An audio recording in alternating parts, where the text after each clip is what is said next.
Hi there, I'm Hannah. I stood in front of the mirror, smoothing down my floral maternity dress.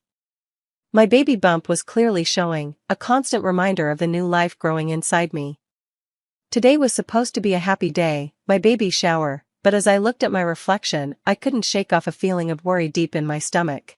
Hey, you ready? The guests will be here soon, Mark called from downstairs. I took a deep breath, forced a smile, and made my way down. Mark was busy in the living room, setting up chairs and hanging the last decorations. He gave me that charming smile, the one that made me fall in love with him years ago, but lately, it felt distant. You look beautiful, he said, giving me a quick kiss on the cheek before going back to his tasks. I wanted to stop him, to make him really look at me, and ask why he seemed so distracted lately, but I held back. Today was about celebrating our baby, not bringing up our issues. The doorbell rang, and Claire burst in, arms full of gifts and decorations. Hannah, you look amazing. You're glowing, she exclaimed, giving me a warm hug. I relaxed, grateful for her support. Thanks for coming early to help set up, I said as we started arranging snacks and games. Claire lowered her voice. How are things with Mark? I glanced at my husband, who was now fiddling with the sound system. Fine, I lied. He's just busy with work, you know. Claire narrowed her eyes, but didn't press further. I knew she could tell something was off, but I wasn't ready to talk about it. Not today. More guests started arriving, and soon our home was filled with chatter and laughter. I played the part of the happy mom-to-be, accepting congratulations and admiring baby clothes and stuffed animals. But I kept glancing at Mark, who seemed more interested in his phone than the party. Well, if it isn't my little girl all grown up, a familiar, gruff voice said. I turned to see my dad, David, walking in with a huge gift box. Dad, you made it, I said, giving him a hug. He awkwardly patted my back. Wouldn't miss it for the world, sweetie. Now, where's that son-in-law of mine? I cringed a little inside. Dad never fully approved of Mark, and their conversations were always tense. He's over there, Dad. Please, be nice, I said. Dad grunted and walked over to Mark. I watched nervously as they exchanged stiff handshakes and forced smiles. Claire appeared beside me, handing me a glass of sparkling cider. Your dad's still giving Mark a hard time, huh? I sighed. Some things never change. I just wish they'd get along, you know? For the baby's sake, if nothing else. Speaking of the baby, Claire said, her tone shifting, have you and Mark talked about your financial situation? I felt my face flush. Our growing debts had been a constant source of stress, especially with Mark's recent pay cut. We're working on it, I mumbled. Claire gave my arm a sympathetic squeeze. You know I'm here if you need anything, right? I nodded, grateful for her friendship, but I couldn't shake the feeling that she was holding something back. Before I could ask, Mark's voice cut through the chatter. All right, everyone. Time for some baby shower games. As I watched my friends and family gather around, laughing and chatting, a mix of emotions washed over me, joy for the baby I was bringing into the world, anxiety about our uncertain future, and a deep longing for the closeness Mark and I used to share. I placed a hand on my belly and felt a soft kick. No matter what challenges lay ahead, I knew one thing for sure, I would love this baby with all my heart. Maybe, just maybe, this new life would bring Mark and me closer again. Little did I know, the baby shower was just the beginning of a journey that would test everything, my relationships, my marriage, and even my own identity. The room buzzed with laughter and conversation as we moved on to the gift opening. I sat in a chair decorated with pastel ribbons, surrounded by presents. I felt both excited and uneasy. Mark stood beside me, his hand resting lightly on my shoulder, but his eyes kept drifting to his phone. All right, everyone. Gather round, my dad's booming voice cut through the noise. It's time for a toast to the parents-to-be. I felt a knot form in my stomach. Dad had that look in his eye, the one that always meant trouble. He raised his glass, and the room fell silent. To my beautiful daughter, Hannah, he began, his voice filled with emotion. I've watched you grow into an amazing woman, and I know you'll be an incredible mother. I felt a bit comforted by my dad's kind words, but then his tone changed, turning cold as he looked at Mark. "And to my son-in-law, Mark," he began. "I had such high hopes for you. I trusted you with my daughter's heart." The room grew tense. My heart started racing, and I gripped the arms of my chair. "But it seems I was wrong about you," Dad continued, his voice full of anger. "You see, folks, our Mark here hasn't been busy with work like he's been saying, he's been busy with another woman." Gasps filled the room. I felt all the blood drain from my face. I turned to look at Mark, who had gone pale, his eyes wide with guilt and shock. "Dad, what are you talking about?" I managed to say, my voice shaking. But my dad wasn't done. With a dramatic gesture, he pulled out a stack of papers from his jacket. "I have proof," he said. "Text messages, photos, hotel receipts, all right here for everyone to see." He began handing out copies to the stunned guests. I watched in horror as my friends and family read the private details of my husband's supposed betrayal. "How could you?" I whispered to Mark, tears filling my eyes. Mark stammered, "Hannah, it's not what it looks like. I can explain." But his words felt empty. I looked around the room and saw pity and shock on everyone's faces. Then I noticed Claire, and my heart sank even further. She wouldn't meet my eyes, her face full of guilt and conflict. Had she known all along? "Get out," I whispered to Mark, barely able to speak. "Hannah, please," he begged. I said, "Get out," I shouted, surprising even myself with the anger in my voice. Mark slunk out of the room, and murmurs of shock and sympathy filled the air. My mother rushed to my side, trying to comfort me, but I shrugged her off. I turned on my father, fury replacing my shock. "How could you do this? How dare you turn my baby shower into a spectacle like this?" Dad looked surprised. "Sweetie, I did this for you. You deserve to know the truth." "The truth?" I laughed bitterly. "The truth is, you've always hated Mark. You've been waiting for the perfect moment to ruin everything." "Hannah, that's not fair," Claire finally spoke up. "Your dad was just trying to protect you." I rounded on her. "And you? Did you know about this? Is that why you've been acting so strange lately?" Claire's silence said it all. I felt another wave of betrayal wash over me. "Everyone, please leave," I said, my voice shaking. "The party's over." As the guests slowly filed out, murmuring apologies and offering support, I sat alone in the chair, surrounded by half-opened gifts and the scattered evidence of my shattered life. My father approached, his face a mix of concern and defiance. "Hannah, I know you're upset, but don't." I cut him off. "Just don't, Dad, you've done enough." Left alone in the aftermath of the chaos, I placed a hand on my swollen belly. My baby kicked, almost as if sensing the turmoil. "It's just you and me now, little one," I whispered, tears streaming down my face. "What are we going to do?" As reality set in, a flood of emotions overwhelmed me: anger at Mark for his betrayal, fury at my dad for humiliating me in front of everyone, disappointment in Claire for keeping secrets, and a deep sense of loneliness. But beneath all the pain, there was something else, a small flicker of relief. I made a decision. I wouldn't let this destroy me. For my baby's sake and for myself, I would find a way through this mess. Little did I know, the revelations of that day were just the beginning. The coming weeks would challenge me in ways I never imagined, forcing me to face hard truths about my relationships, my marriage, and even myself. The days after the baby shower blurred together in a fog of tears and sleepless nights. I shut myself off, ignoring calls and messages from concerned friends and family. The only comfort I had was the constant movement of my baby, a reminder that I had to keep going, no matter how broken I felt. One afternoon, as I sat on the couch, I heard voices drifting through the open window. It was Claire, talking quietly to someone outside. I should have told her sooner. I heard Claire's voice tremble. "I saw Mark with that woman weeks ago. I just didn't want to be the one to break her heart." My own heart clenched. Even my best friend had betrayed me. I wanted to scream, to confront her, but I was too numb, too exhausted by the constant wave of betrayals. Days turned into weeks, and I knew I couldn't hide forever, especially with a baby on the way. I needed to face reality, so I called Mark. He arrived looking worn out, dark circles under his eyes. As soon as he saw me, he broke down. "Hannah, I'm so sorry," he sobbed. "I made a terrible mistake. I never meant to hurt you." I listened as he poured out his regrets, explaining how he felt stressed and unappreciated, but his words felt empty. Nothing he said could take away the pain he had caused. I want to try and fix this, Mark pleaded. For us, for the baby, we could go to counseling.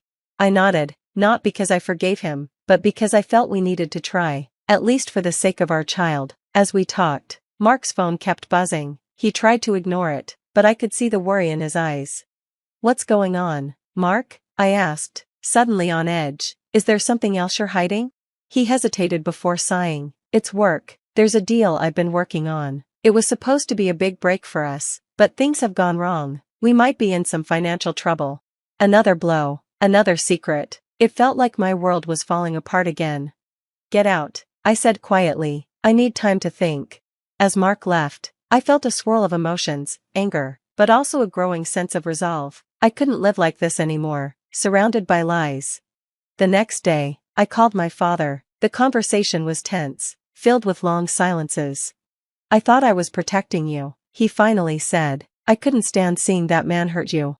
But you hurt me too, Dad, I replied, my voice shaking. You took away my choice. You humiliated me in front of everyone.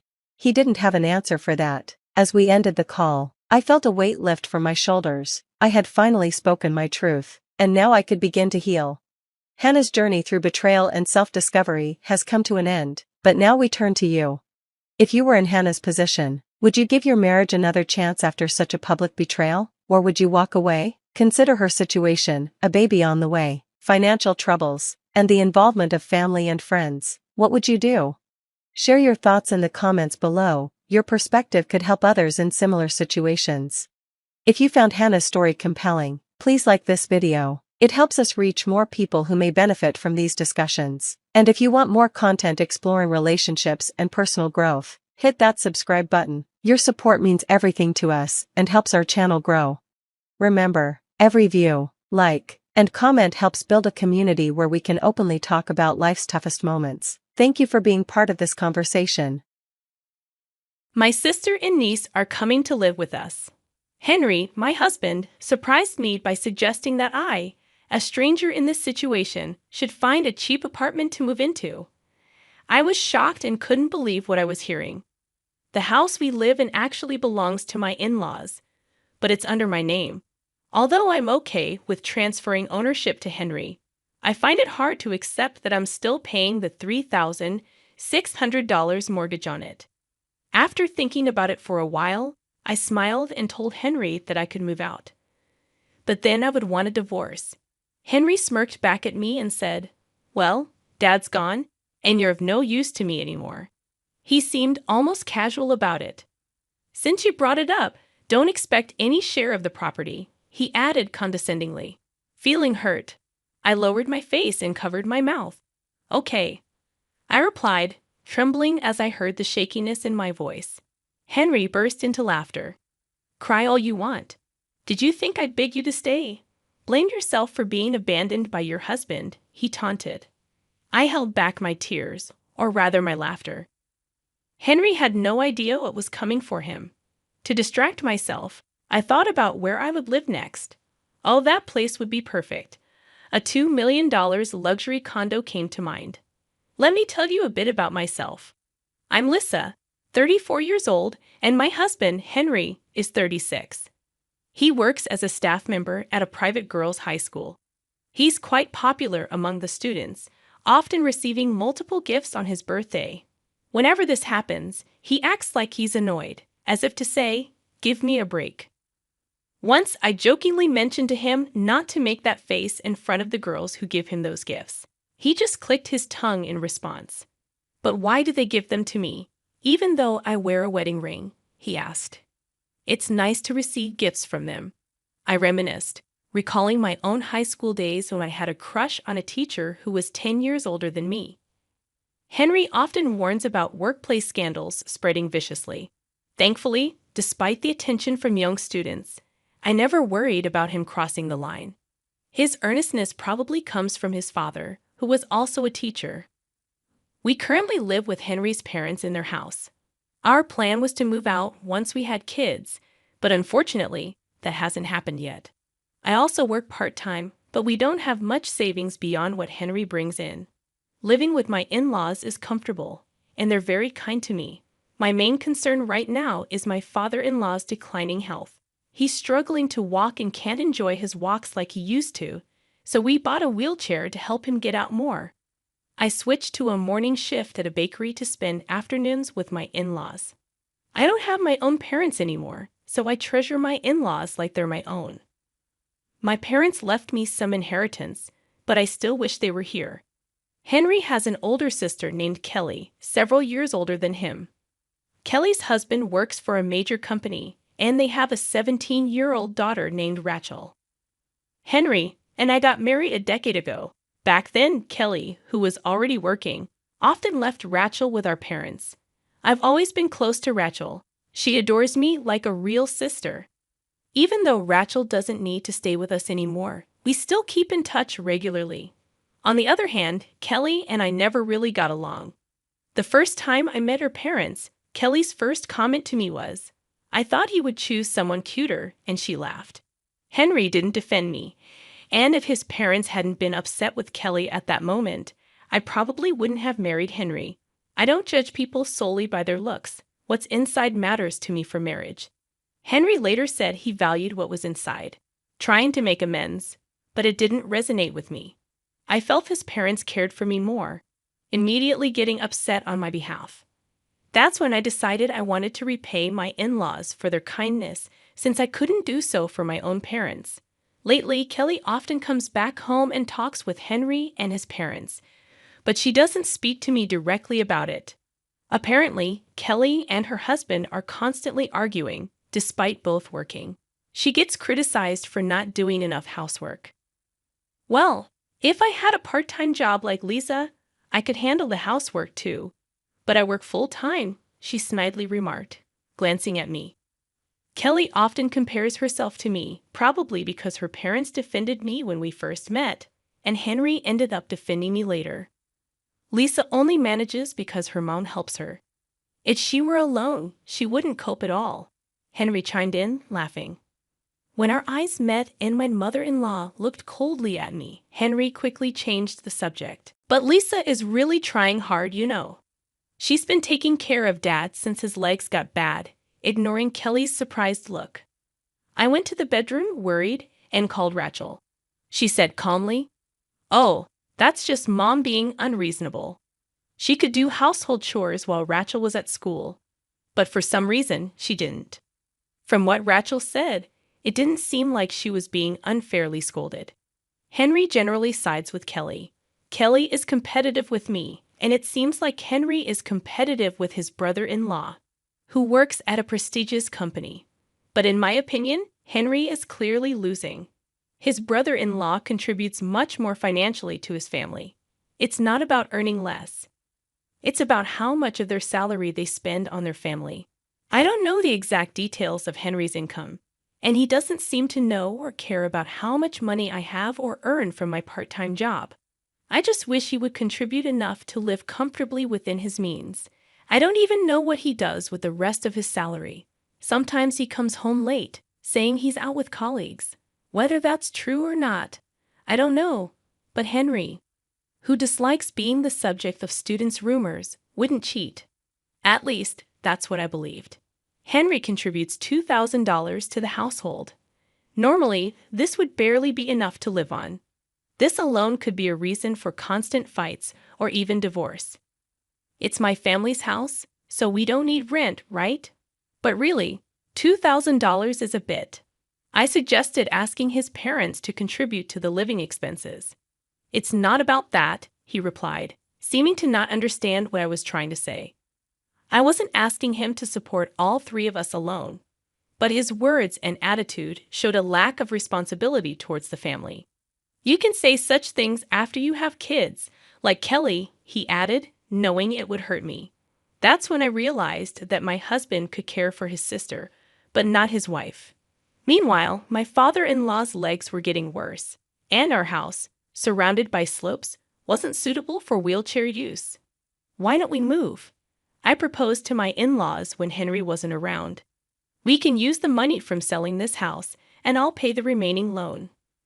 My in-laws exchanged glances but said, "You shouldn't have to bear such costs. You're already contributing more to the living expenses than Henry, aren't you?" My mother-in-law said apologetically, It's okay, I assured her. I have an inheritance from my parents. Using it for you would make them happy. By then, I may have lost almost all my love for Henry. Despite my growing concerns, I still liked my in-laws and wanted to continue living with them. We spoke to Henry, and we all agreed to move to a new house that we remodeled for accessibility. We installed handrails to make it easier for my father-in-law to get around. The new house is much more comfortable for him. In the old house, even going to the bathroom was difficult, but now he can move around safely. Initially, my in-laws were hesitant, but they agreed when I made one condition: to keep the new house in my name without telling Henry. They also didn't want Henry to know about my inheritance. If Henry learns about your money, he'll rely on you even more. We can't allow that, my father-in-law said, trying to protect me from Henry relying on my parents' inheritance. His concern touched me deeply. I wish I was healthier and not such a burden, my father-in-law apologized. It's not a burden at all. I look forward to our daily walks, I reassured him, which brought a warm smile to his face. My father-in-law had lost his appetite and weight since he couldn't walk much. I hoped the new environment would help him regain his health. I truly wished for it from the bottom of my heart. During the visit, Kelly explained, "Wow, what a beautiful house," as she walked around without restraint. She tapped on the handrails and commented, "But these handrails are in the way. They ruin the look." "I think my father-in-law's safety is more important than how it looks," I replied. She didn't like my response and just snorted, saying nothing more. We always keep the toilet seat up to make it easier for my father-in-law. Despite explaining this to Kelly, she keeps closing it. No matter how many times I explained, she wouldn't stop. Once I heard a loud crash from the bathroom. My father-in-law had fallen while trying to open the seat.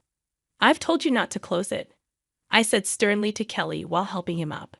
I couldn't forgive her this time, even as she was my sister-in-law. Thankfully, he wasn't seriously hurt. "But leaving the toilet lid open is unhygienic, isn't it? And it's not good for Dad," Kelly argued. "That's not the point, Kelly. Do you want to hurt Dad?" I responded firmly. This time, it was my usually calm mother-in-law who became angry. "Mom, Kelly didn't mean any harm," Henry interjected. "Exactly. It's an exaggeration to say I would hurt Dad," Kelly laughed. But my mother-in-law's anger didn't subside. "Get out right now," she demanded, driving Kelly away. For a while, we could live in peace, but my relief was short-lived. Soon after, we discovered that my father-in-law had cancer. It had already spread throughout his body by the time it was found, and there was nothing we could do. He passed away just 6 months later. After the funeral, I overheard a shocking conversation from the living room. "Now that Dad's gone, this house will be yours, right?" Henry speculated. "I wonder. Maybe it's left to Mom." My mother-in-law's face tensed up. But it's good he didn't suffer long. "Caring for him would have been hard, right?" Henry added callously. "Well, yeah, but we have a handy housekeeper here," he continued, which shocked me. I quickly grabbed my mother-in-law's wrist as she moved to open the living room door, shaking my head to signal her not to show her anger. "Maybe Rachel and I should move in too," Kelly said cheerfully. Inside, I'm sure I looked as angry as I felt. I had another reason to be angry at Henry. While preparing for the funeral, I found receipts from questionable establishments while organizing his suits. There were several of them in his bag, with addresses far away. He probably thought they wouldn't be traced back to his school or the students. The thought of him using the money he didn't bring home on such things infuriated me. By then, I was already planning how to confront Henry and possibly kick him out of the house. A few days after the funeral ended, Henry suddenly announced, "My sister and niece are moving in. You, a stranger, can go live in some cheap apartment." I recounted, stunned and unable to comprehend what he was saying. Apparently, Kelly and her husband had been fighting, and she decided to move back to her parents' house. Thinking her husband would apologize and ask them to come back, I added with frustration, "I never thought they would try to kick me out." Henry's unawareness of the house being in my name and my responsibility for the $600 mortgage on it brought new realizations. While I had been considering ways to remove Henry from the house, I saw another option. I smiled and proposed, "I'll move out." But then I want a divorce. It was clear to me that leaving necessitated a divorce to protect myself in the end. However, Henry, oblivious to my thoughts, just grinned back. "Now that Dad's gone, you're of no use to me," he said dismissively. "Since you brought it up, there won't be any division of property," he added condescendingly. His tone made me lower my face and cover my mouth. "Okay," I replied, trembling, hearing my own shaky voice. Henry laughed loudly, taunting, "Cry all you want. Did you think I'd beg you to stay? Blame yourself for being abandoned by your husband." Clenching my fists, I struggled to hold back my laughter, knowing he had no idea what was coming for him. To distract myself from the ridiculousness of the situation, I thought about where to live next. Oh, that place would be perfect. I envisioned the $2 million luxury condo left to me by my parents. Among several properties my parents left me, this condo stood out. Although I wasn't very interested in it before, living in the last home my parents stayed in didn't seem like a bad idea. However, I worried about something. Moving there would mean living with my mother-in-law and Rachel. I've been racking my brain to find a way to rescue them from living with those two after my divorce from Henry.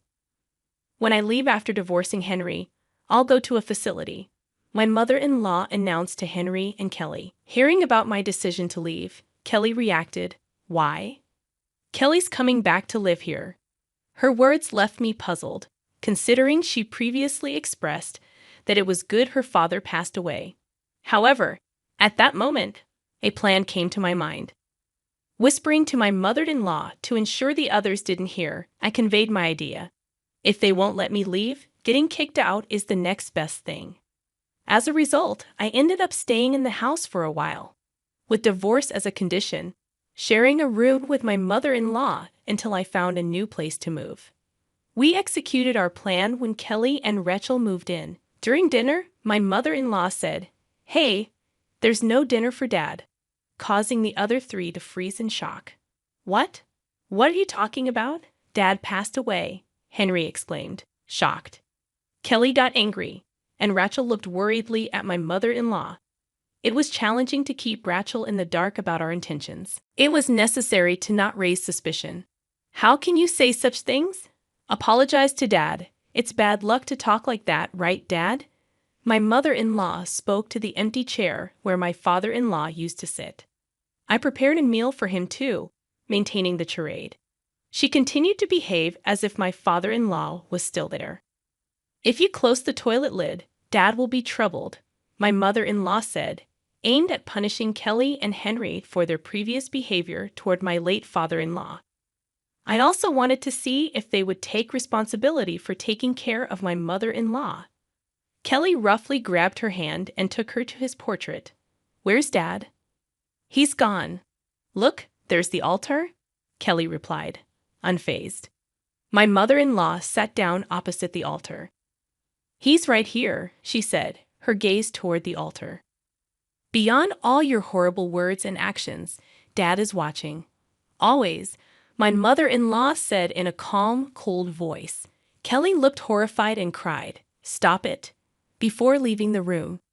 As expected, Kelly was the first to crack. "Mom's gone, silly, but the doctor says there's nothing wrong with her, right?" Henry whispered. "Yes, she acts completely normal in public and in front of the neighbors. It's driving me crazy," Kelly replied. "But we still have the mortgage to pay, and without Mom's pension," they whispered in the living room, unaware that I was listening while doing the dishes. "Finding a facility won't be easy, and it's expensive," Kelly said. "Can you afford it?" Henry asked. "Of course not." "I have to pay Rachel's college tuition until she graduates," Kelly replied. It seemed they were more concerned about the mortgage and money than about my mother-in-law. I turned off the tap and interrupted their conversation. "I found a new home. I can take Mom with me until we find a good facility," I announced. They looked at each other in surprise. "And about the mortgage?" "I've been the one paying it," I continued. "What? Really?" Henry mumbled to himself. The part-time income minus living expenses. That's the amount that can be paid, I said, pretending not to hear. I smiled at Henry. If Mom and I leave, I'll transfer the ownership and mortgage payments to you, okay? Okay, he simply replied. I felt relieved that I could protect my mother-in-law. But then a new problem, or rather, a convenient situation, arose. Rachel returned home from high school and approached me with a serious look for a consultation. She suspected Kelly might be having an affair. Apparently, one of Rachel's friends saw Kelly walking arm in arm with a man in a suit at night, someone different from her husband. The friend who knew Rachel's dad confided in Rachel that it was definitely not her father. On further inquiry, I learned these sightings happened while Rachel was at school. Kelly's neglect of household responsibilities wasn't because she was a mother or working. It was due to her affairs during the hours Rachel was away. I assured Rachel to leave this matter to me and made her promise not to tell anyone. Then I quickly hired a private investigator to look into Kelly's infidelity. Maybe Kelly felt relaxed since she was separated from her husband, or perhaps she was contemplating divorce as well. Kelly's guard slipped too soon. They were still legally married. The evidence gathered by the investigator confirmed her affair, leading her husband to initiate divorce proceedings.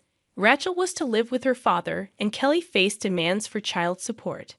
Relieved, my mother-in-law and I left the family home and moved into the $2 million condo. One peaceful evening, the doorbell rang unexpectedly. When I checked, Henry and Kelly were there. "What do you want?" I asked, feigning ignorance. "You're not answering your phone," Henry retorted angrily. "I'll be right out," I told my worried mother-in-law, not intending to let them into the house or even past the automatic doors. I thought I'd let them off the hook if they had stayed quiet. Sighing, I went out to the entrance hall. "Let's not talk here," I suggested and drove us to a nearby cafe. In the car, Henry kept asking, "How can you afford to live in such a fancy condo?" "It was left to me by my parents. I had been renting it out until now," I replied.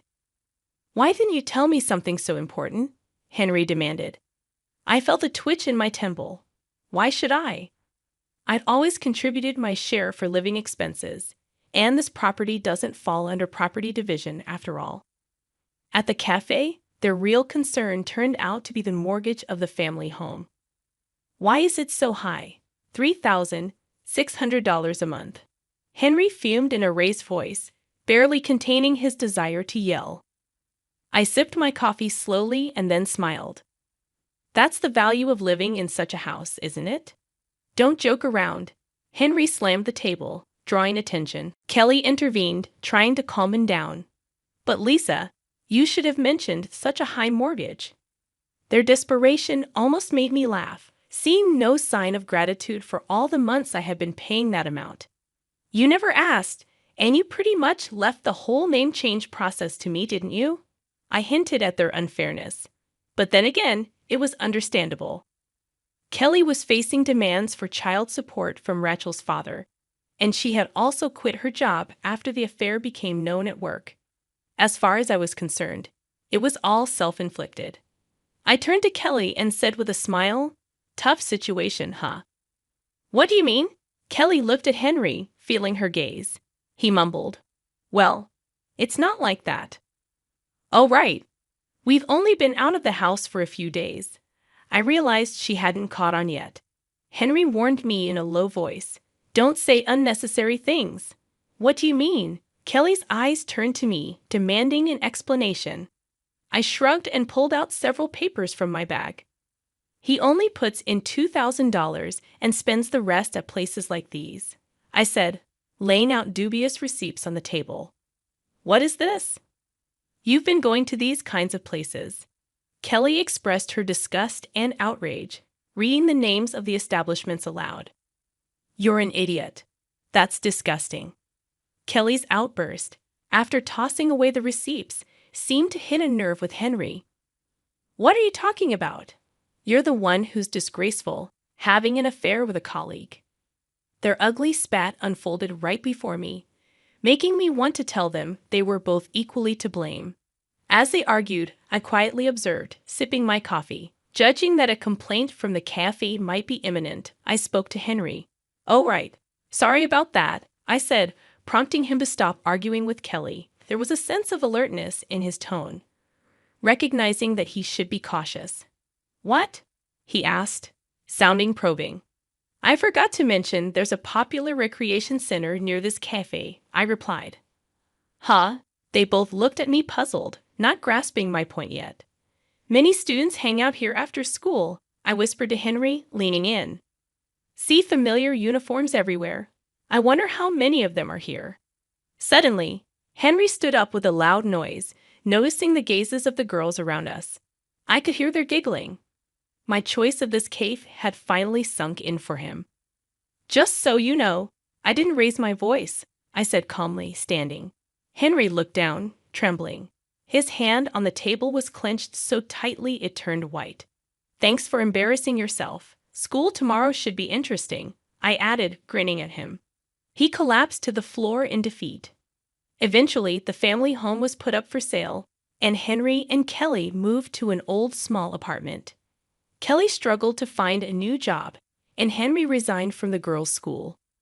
Apparently, there were complaints from parents about inappropriate staff members. Even if the phone call hadn't come, Henry would have likely resigned, but the call spread the rumors even further. The reason I knew about this was that one of Rachel's friends attended the school where Henry worked and shared the news. As Henry feared, the story spread wildly. Hearing this from Rachel, my mother-in-law shook her head in disgust, and I couldn't help but laugh. Once Henry and Kelly came begging for help, relying on my inheritance and my mother-in-law's pension. They apologized profusely, but I quickly sent them away, saying there was no need for apologies. Now I continue to live with my mother-in-law, and Rachel often visits our condo. She loves the view from the windows as much as I do. We spend our days looking out at the vast sky my parents once admired. With the curtains wide open, we enjoy our meals feeling on top of the world. I cherish this life, hoping to show the filial piety to my mother-in-law that I couldn't show to my parents. My name is Emily, and I'm 26 years old. I work hard at my job. I live with my husband, John. Lately, I've been thinking about having children soon. But John thinks we should first build our own house and settle down before having kids, so we're saving up money to buy a home. I really want to have children soon because it gets more challenging as we get older. But John is stubborn. Whenever I bring up having kids, he always says we need to focus on getting our own house first. He doesn't listen to my feelings on this. I sighed and thought I'd have to work extra hard to save money for our home. John and I have been married for a year. He rarely listens to my opinions, even when we were dating. He always pushes his own ideas. I used to think it was cute, but now that we're married, it's different. Respect for each other's opinions is crucial in a marriage.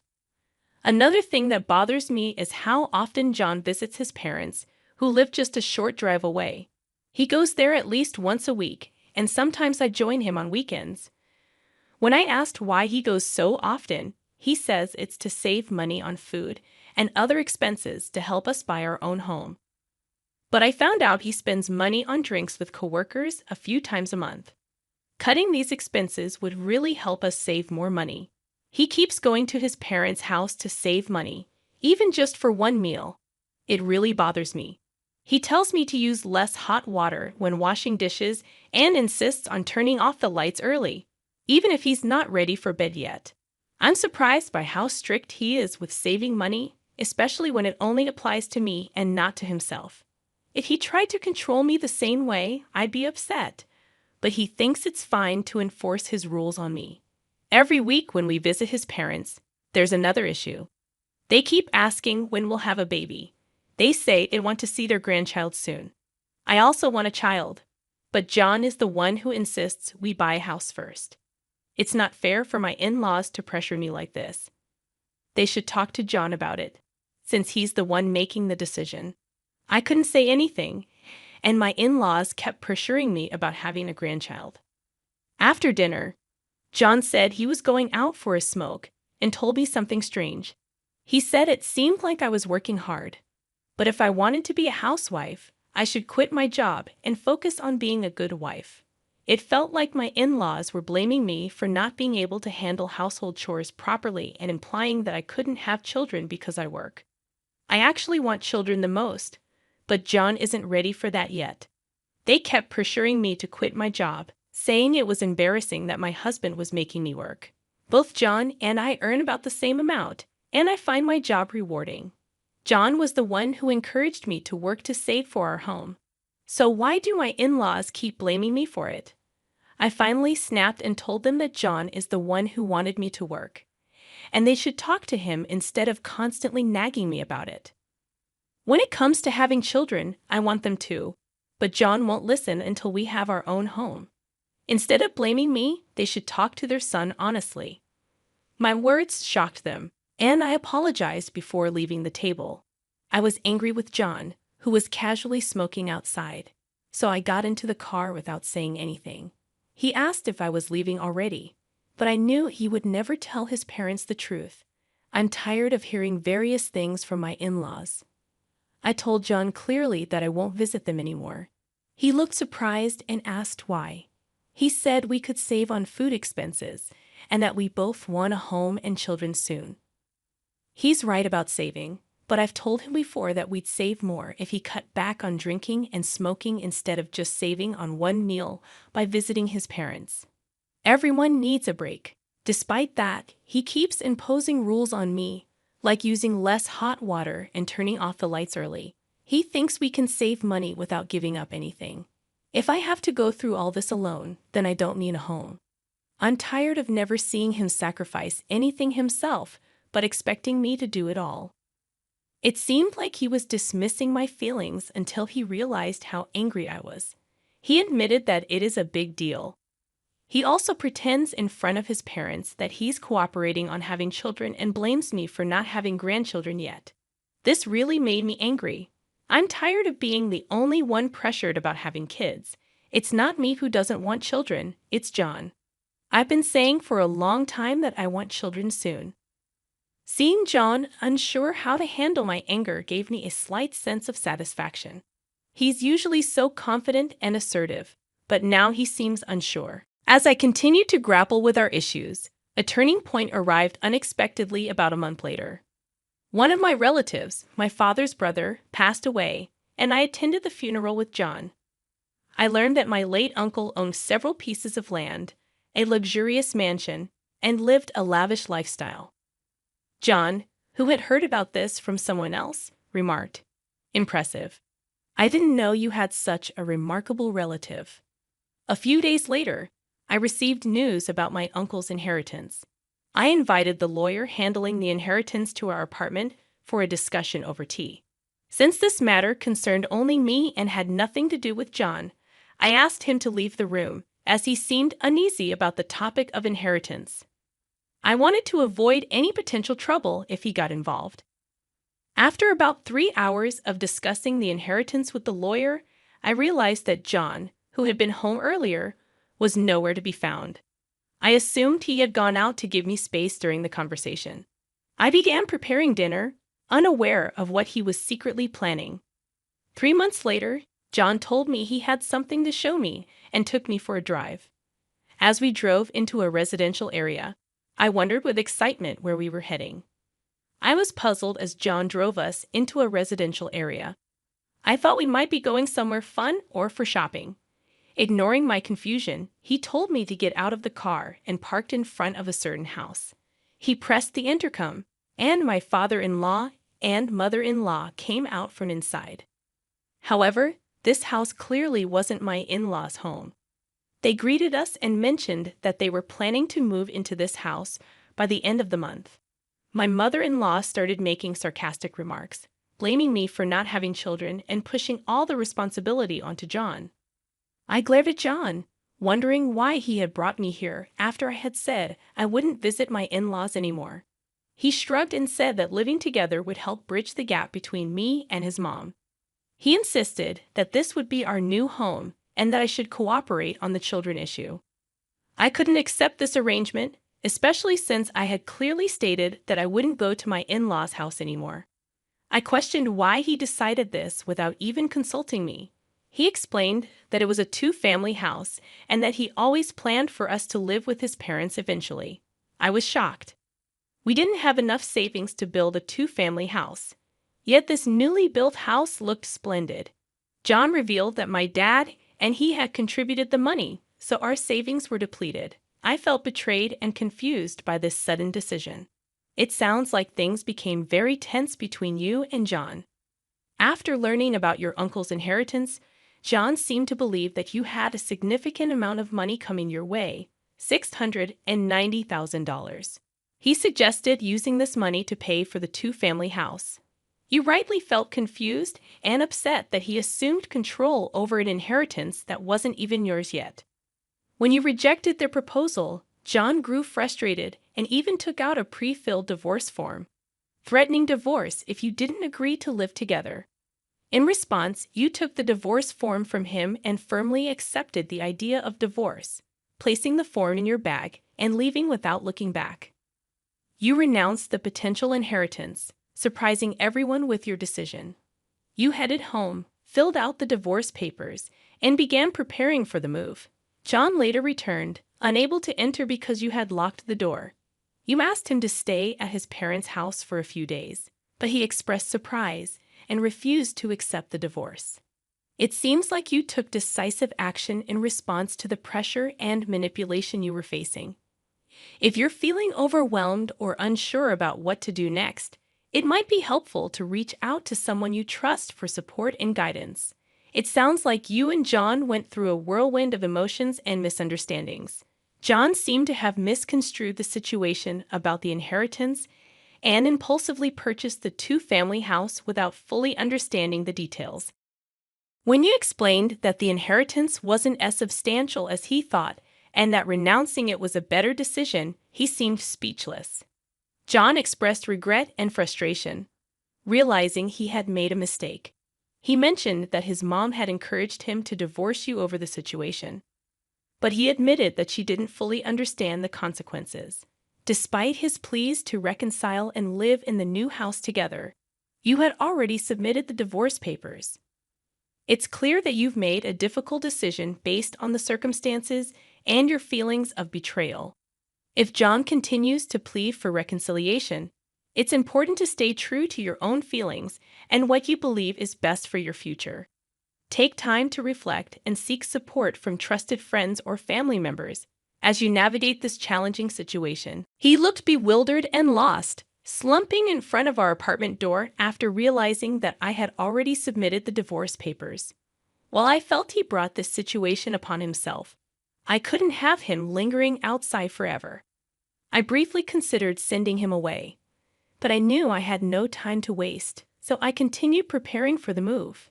After some time, he left, and I proceeded with the move, informing my workplace about the divorce, especially since my boss had acted as our mediator. I felt obligated to apologize for the divorce and also shared the news with my coworkers during lunch. Suddenly, he burst into my department in front of everyone, claiming it was absurd that I was talking about the divorce. I wished he hadn't mentioned it in front of my colleagues. His supervisor eventually took him away.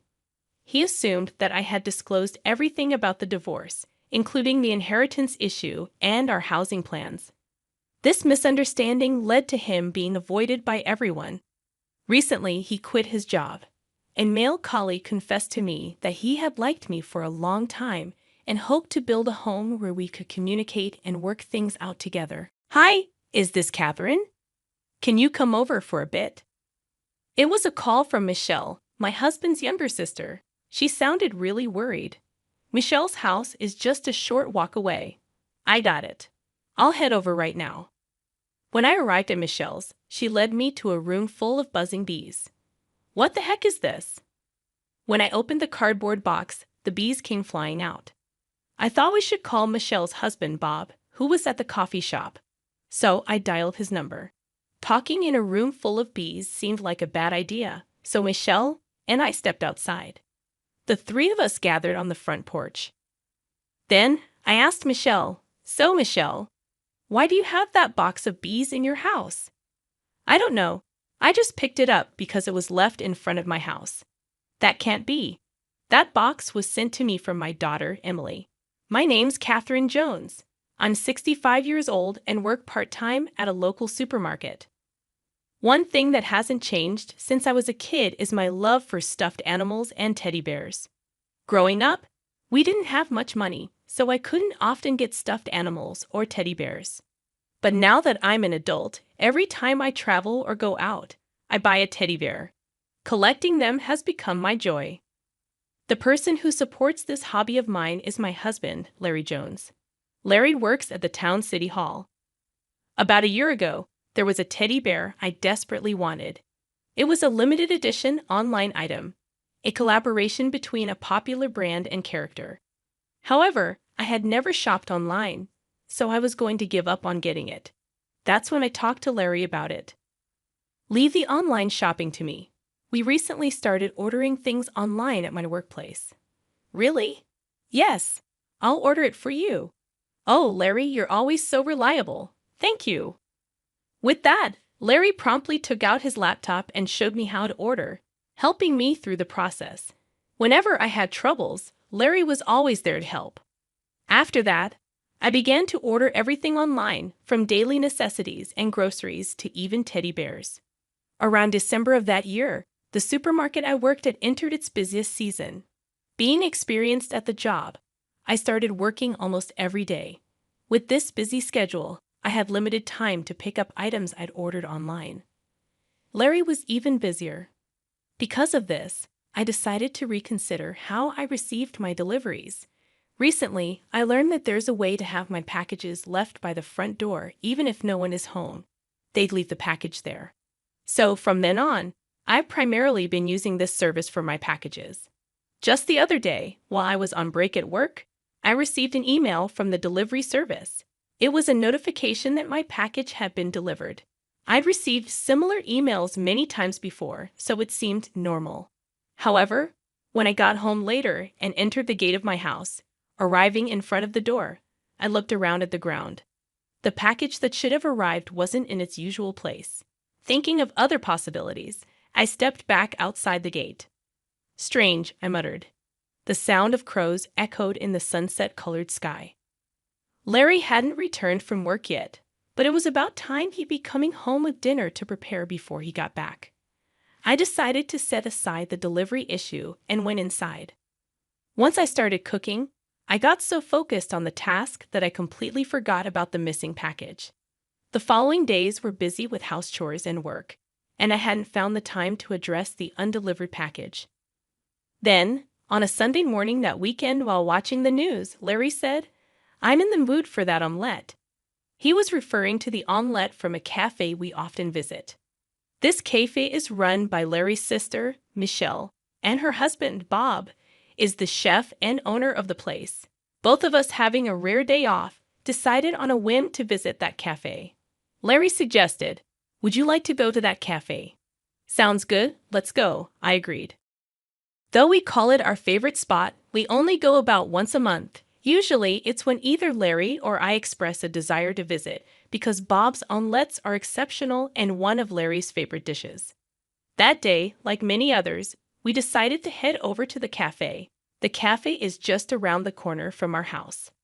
Under a cloudless blue sky, the two of us walked towards the cafe.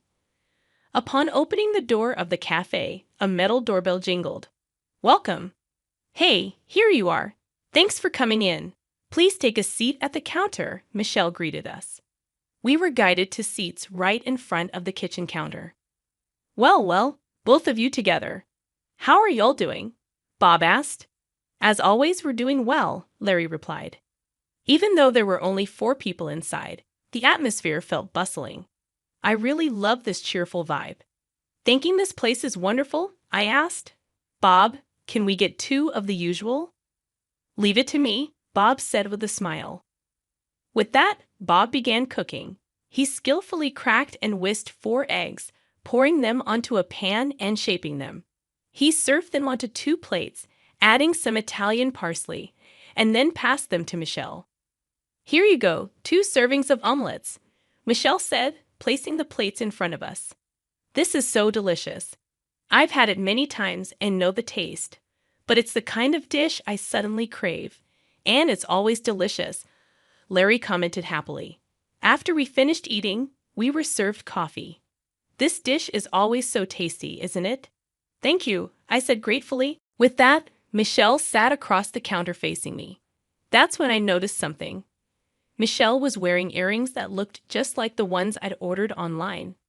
Without thinking, I said, "Michelle, those earrings are so cute. Where did you get them?" Michelle replied with a smile. "Oh, really? Thank you. I got them online." "Yeah, online shopping sure is handy," I remarked. Michelle nodded and said, "Yeah, that's right. But when I'm running this cafe all the time, I hardly get back home during the day. I don't even have time to receive packages." "Well, how about asking to have your packages left by the door?" I suggested. Michelle looked a bit surprised and asked, "Is there such a thing?" At that point, I decided to explain the concept of the service in detail. As I was explaining, I recalled and shared my own experience with it at home. It's a good service, but sometimes there are mistakes. There have been a few instances where I haven't received my packages even though I've paid for them. I really should call the courier company about it, but I just haven't had the time. Michelle responded empathetically. "Oh, I see. So that happens." I took this moment to check the status of my packages to be delivered. At the top of the list, the limited edition teddy bear I'd ordered was shown as preparing for shipment. I pointed it out to Michelle and said, "Look, Michelle, it says it hasn't been delivered yet." Then I pointed to the second item which read delivered. It was a cosmetic product. "This should have already arrived at my place," I added, "but it hasn't." "That's strange. I hope you find it," Michelle replied. At that moment, I looked over at Larry. Larry and his friends were having a different conversation, but soon they joined in on our topic.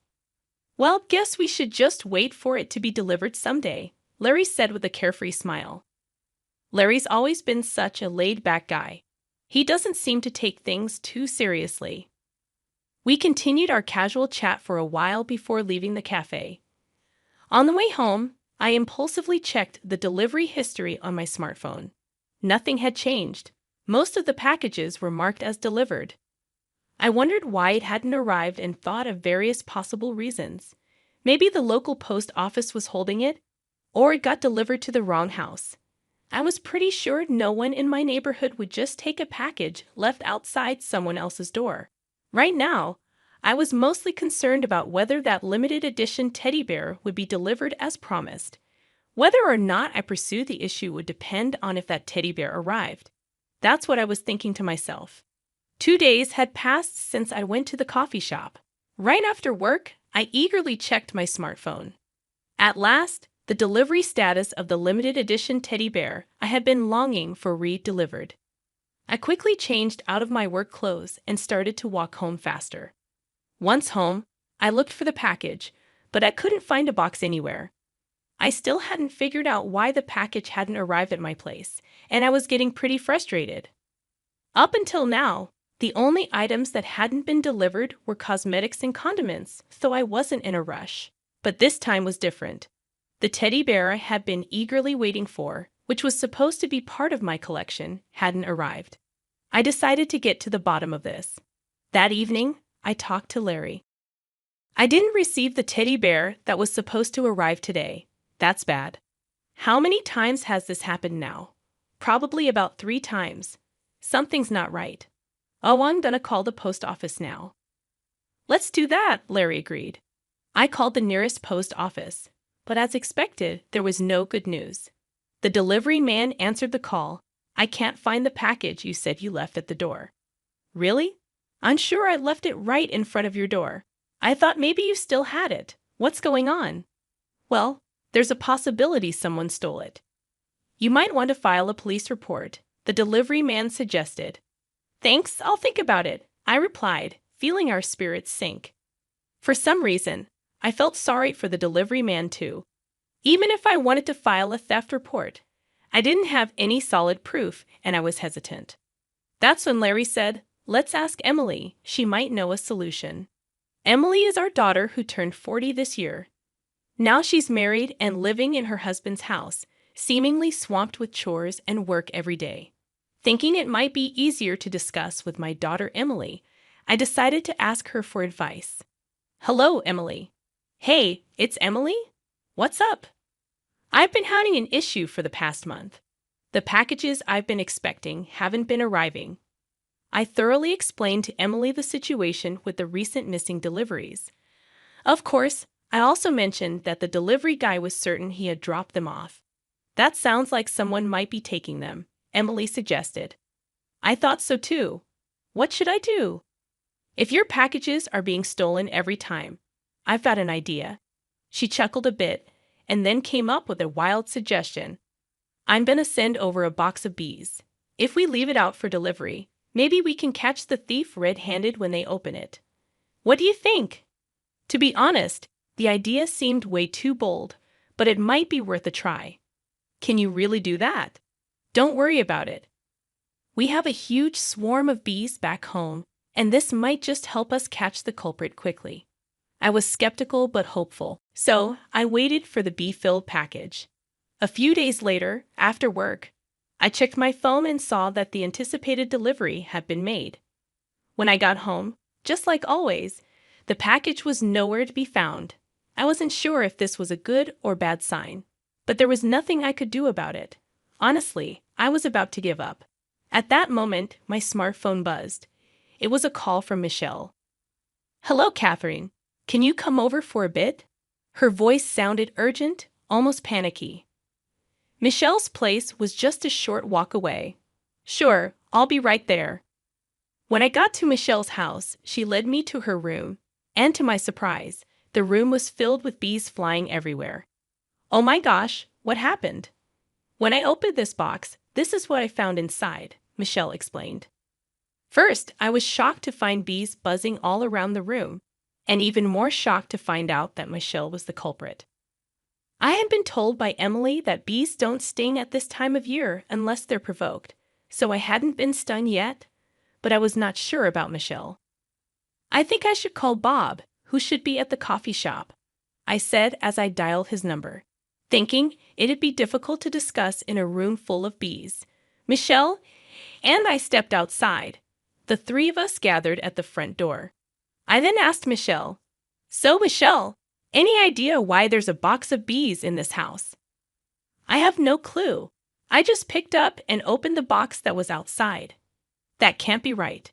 That box was sent to me from my daughter Emily.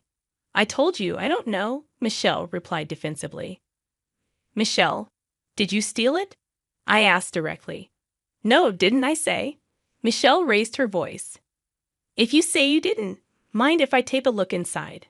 Maybe other stolen stuff might pop out, I suggested. No way. Let me check the room quickly, Michelle insisted, going into the room and not letting me enter. I had no choice but to wait outside. What's going on here?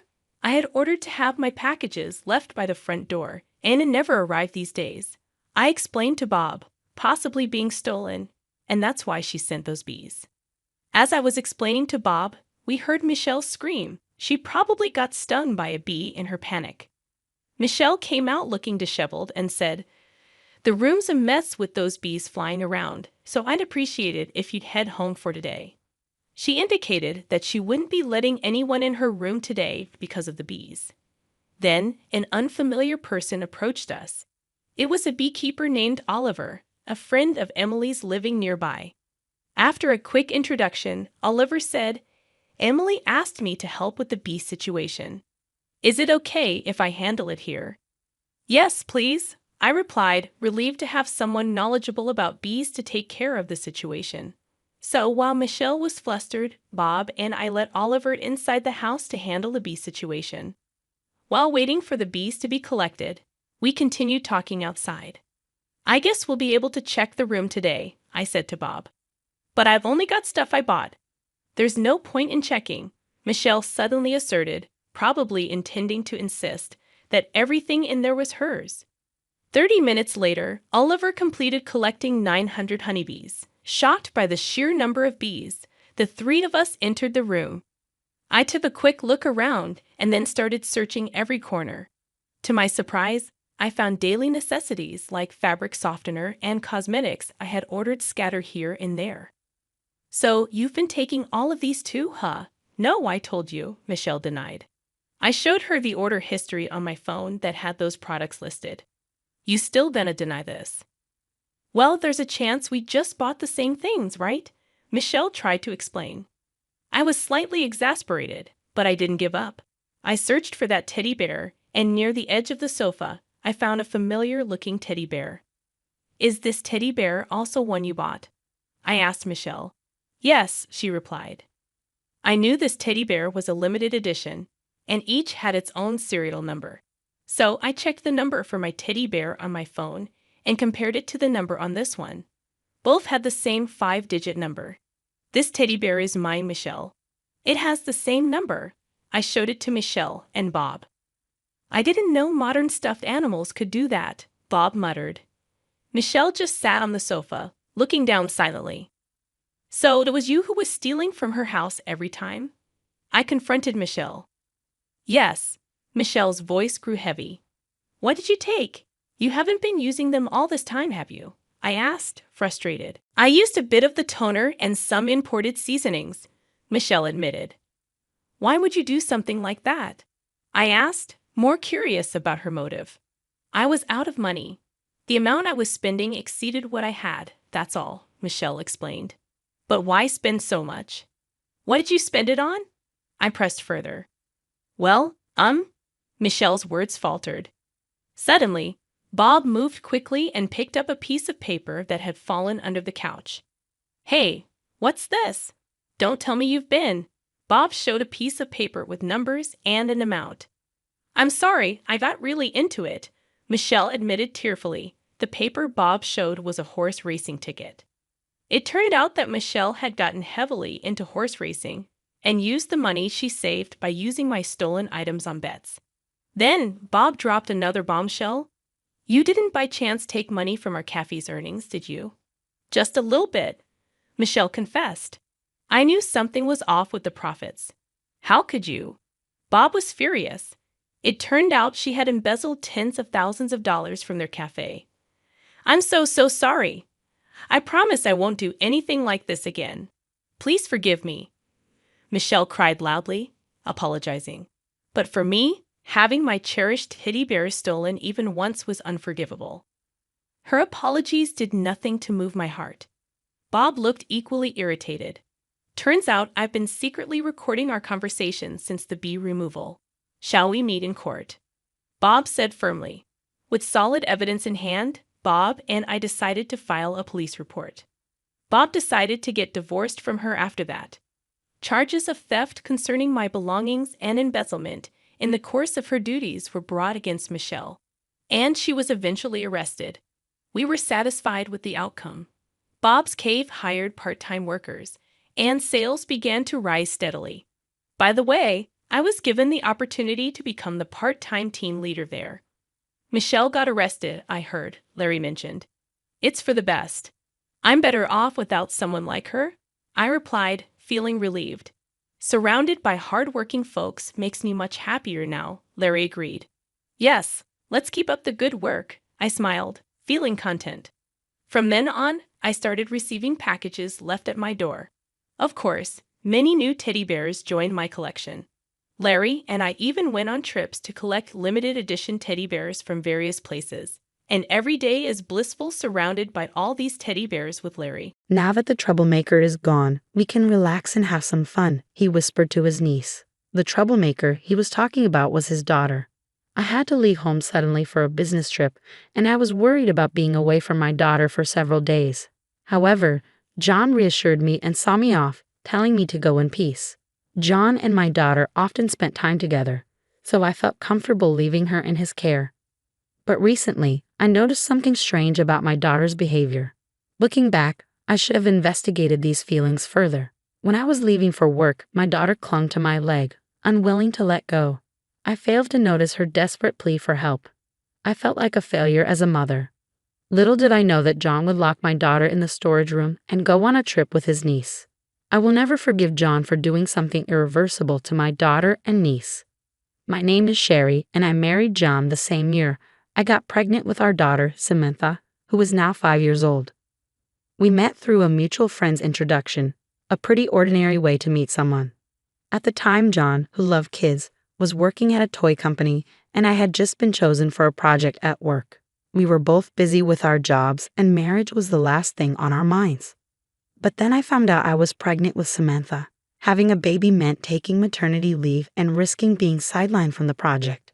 I had seen other women at my company go through this and felt discouraged about my future. Despite seeing others struggle, I felt ashamed for doubting my future. But John comforted me, saying he would quit his job and become a full-time stay-at-home dad. He had taken his current job because he wanted our future kids to play with the toys he helped create. John had already been involved in developing several products, some of which were already on the market. I want you to fulfill my dream. Let's get married, he told me. His words convinced me to have our daughter. I explained the situation to my company and returned to work 3 months after giving birth. Despite a slight delay, I managed to stay on the project, gaining valuable experience. Returning to work so soon after childbirth was tough, but thinking of John and Samantha waiting at home, I worked harder than ever. Now I'm leading a newly launched project. To spend time with Samantha, I try to leave work on time and work remotely at night during weekdays. Although weekends, work, and business trips are sometimes unavoidable. My daughter always encourages me with strong words. Do well at work, Mom. Being a full-time stay-at-home dad was still a concept not fully understood by society.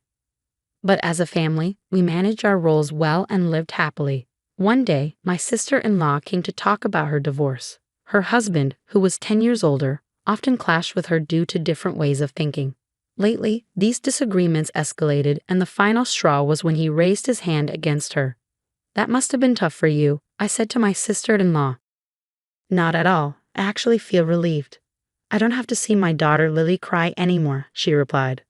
Lily, her 11-year-old daughter, witnessed her father's violence, and this incident made her start crying, which eventually made him stop.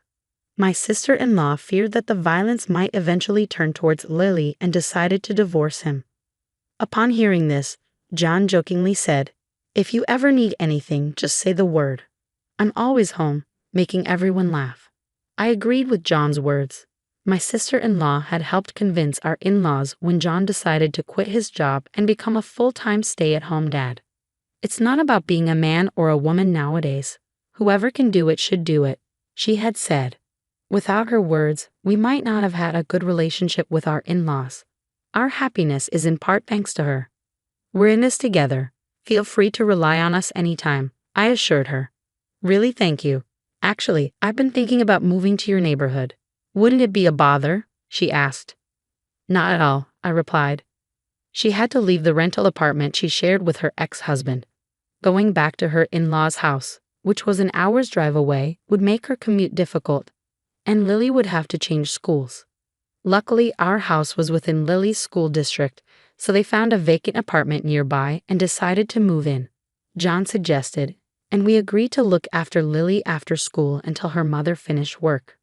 My sister-in-law had been working part-time, but following her divorce, she started working as a full-time employee with her working hours increasing. She was worried about her daughter Lily being home alone after school. Lily was already in 5th grade, and my sister-in-law was concerned she might be overprotective.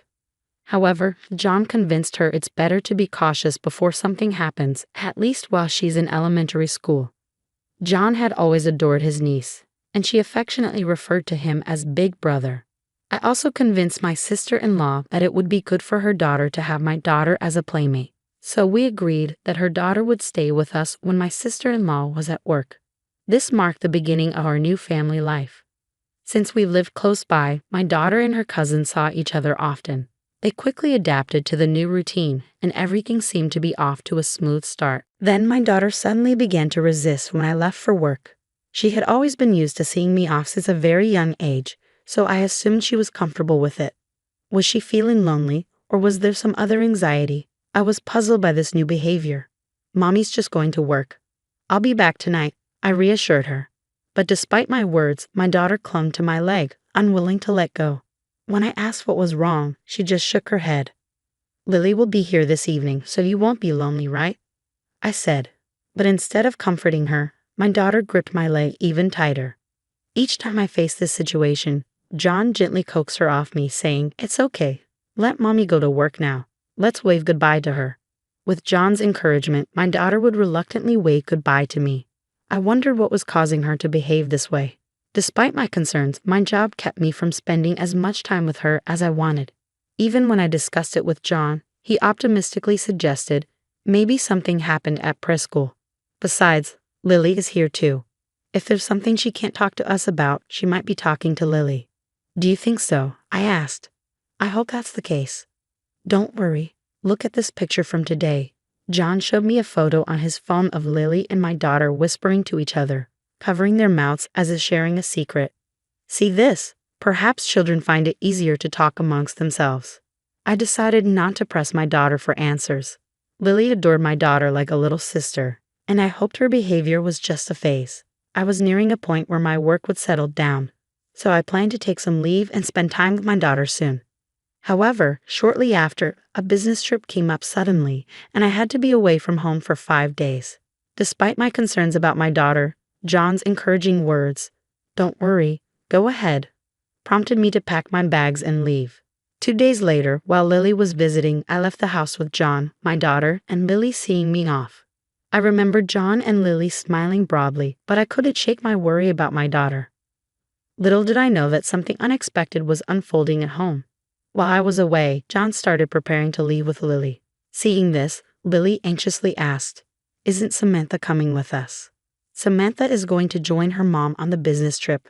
As soon as her mom comes back from the office, they'll head out together," John reassured Lily with this story.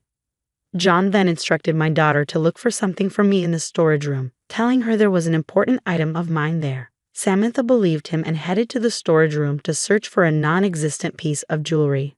Unaware of this, my daughter did not notice the door being shut behind her. John muttered to himself, "The nuisance is gone, now we can relax," then took Lily's hand, who still looked uneasy, and left for their trip. 4 days later, John returned from the trip in a great mood, casually chatting with a downcast Lily. The trip was so much fun, wasn't it? Right before opening the front door, John's eyes caught the storage shed in the corner of the yard, and he turned pale. It was then he remembered that he had left my daughter behind. She must have come out by now. After Lily overheard John's revelation that he hadn't locked the shed, she exclaimed in shock and ran towards it, ignoring John's attempts to stop her. Lily called out my daughter's name as she approached the shed. What they saw next was an unidentifiable liquid seeping from under the shed's door. "What is this? No way!" Lily panicked, trying to open the shed door, but John stopped her, saying, "Stop, don't look." "Lily, what do you mean, don't look? Is Samantha in there?" Lily demanded. My niece turned pale and blamed her husband. "Why did you leave her there? You said Samantha was going with Sherry on her business trip." Lily's cries of anguish echoed around us. John, being blamed by Lily, trembled and muttered, "What have I done?" It was then that I finally spoke up from behind him, my voice so cold it sent chills down my spine. "Where have you been?" My daughter, Samantha, standing next to me, mirrored my anger despite her youth. She looked at her father with eyes full of accusations. John hesitantly turned around and froze in shock upon seeing us. "Sherry, Samantha," he stammered. Contrary to his astonishment, Lily burst into tears upon seeing Samantha and hugged her tightly. "Thank goodness, Samantha. You're safe."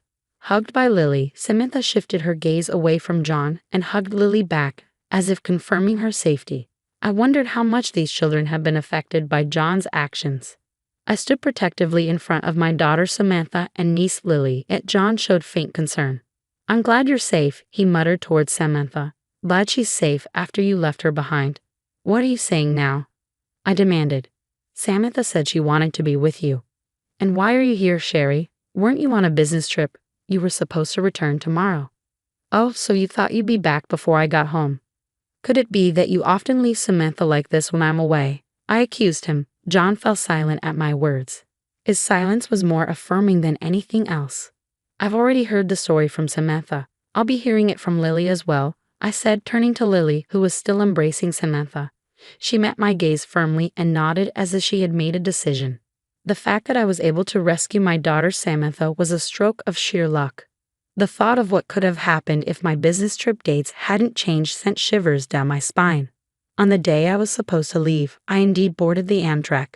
However, I received a sudden notification that the trip was canceled, so I got off the train mid-journey and returned home. Since the trip was called off, I could return home directly, arriving earlier than my usual time.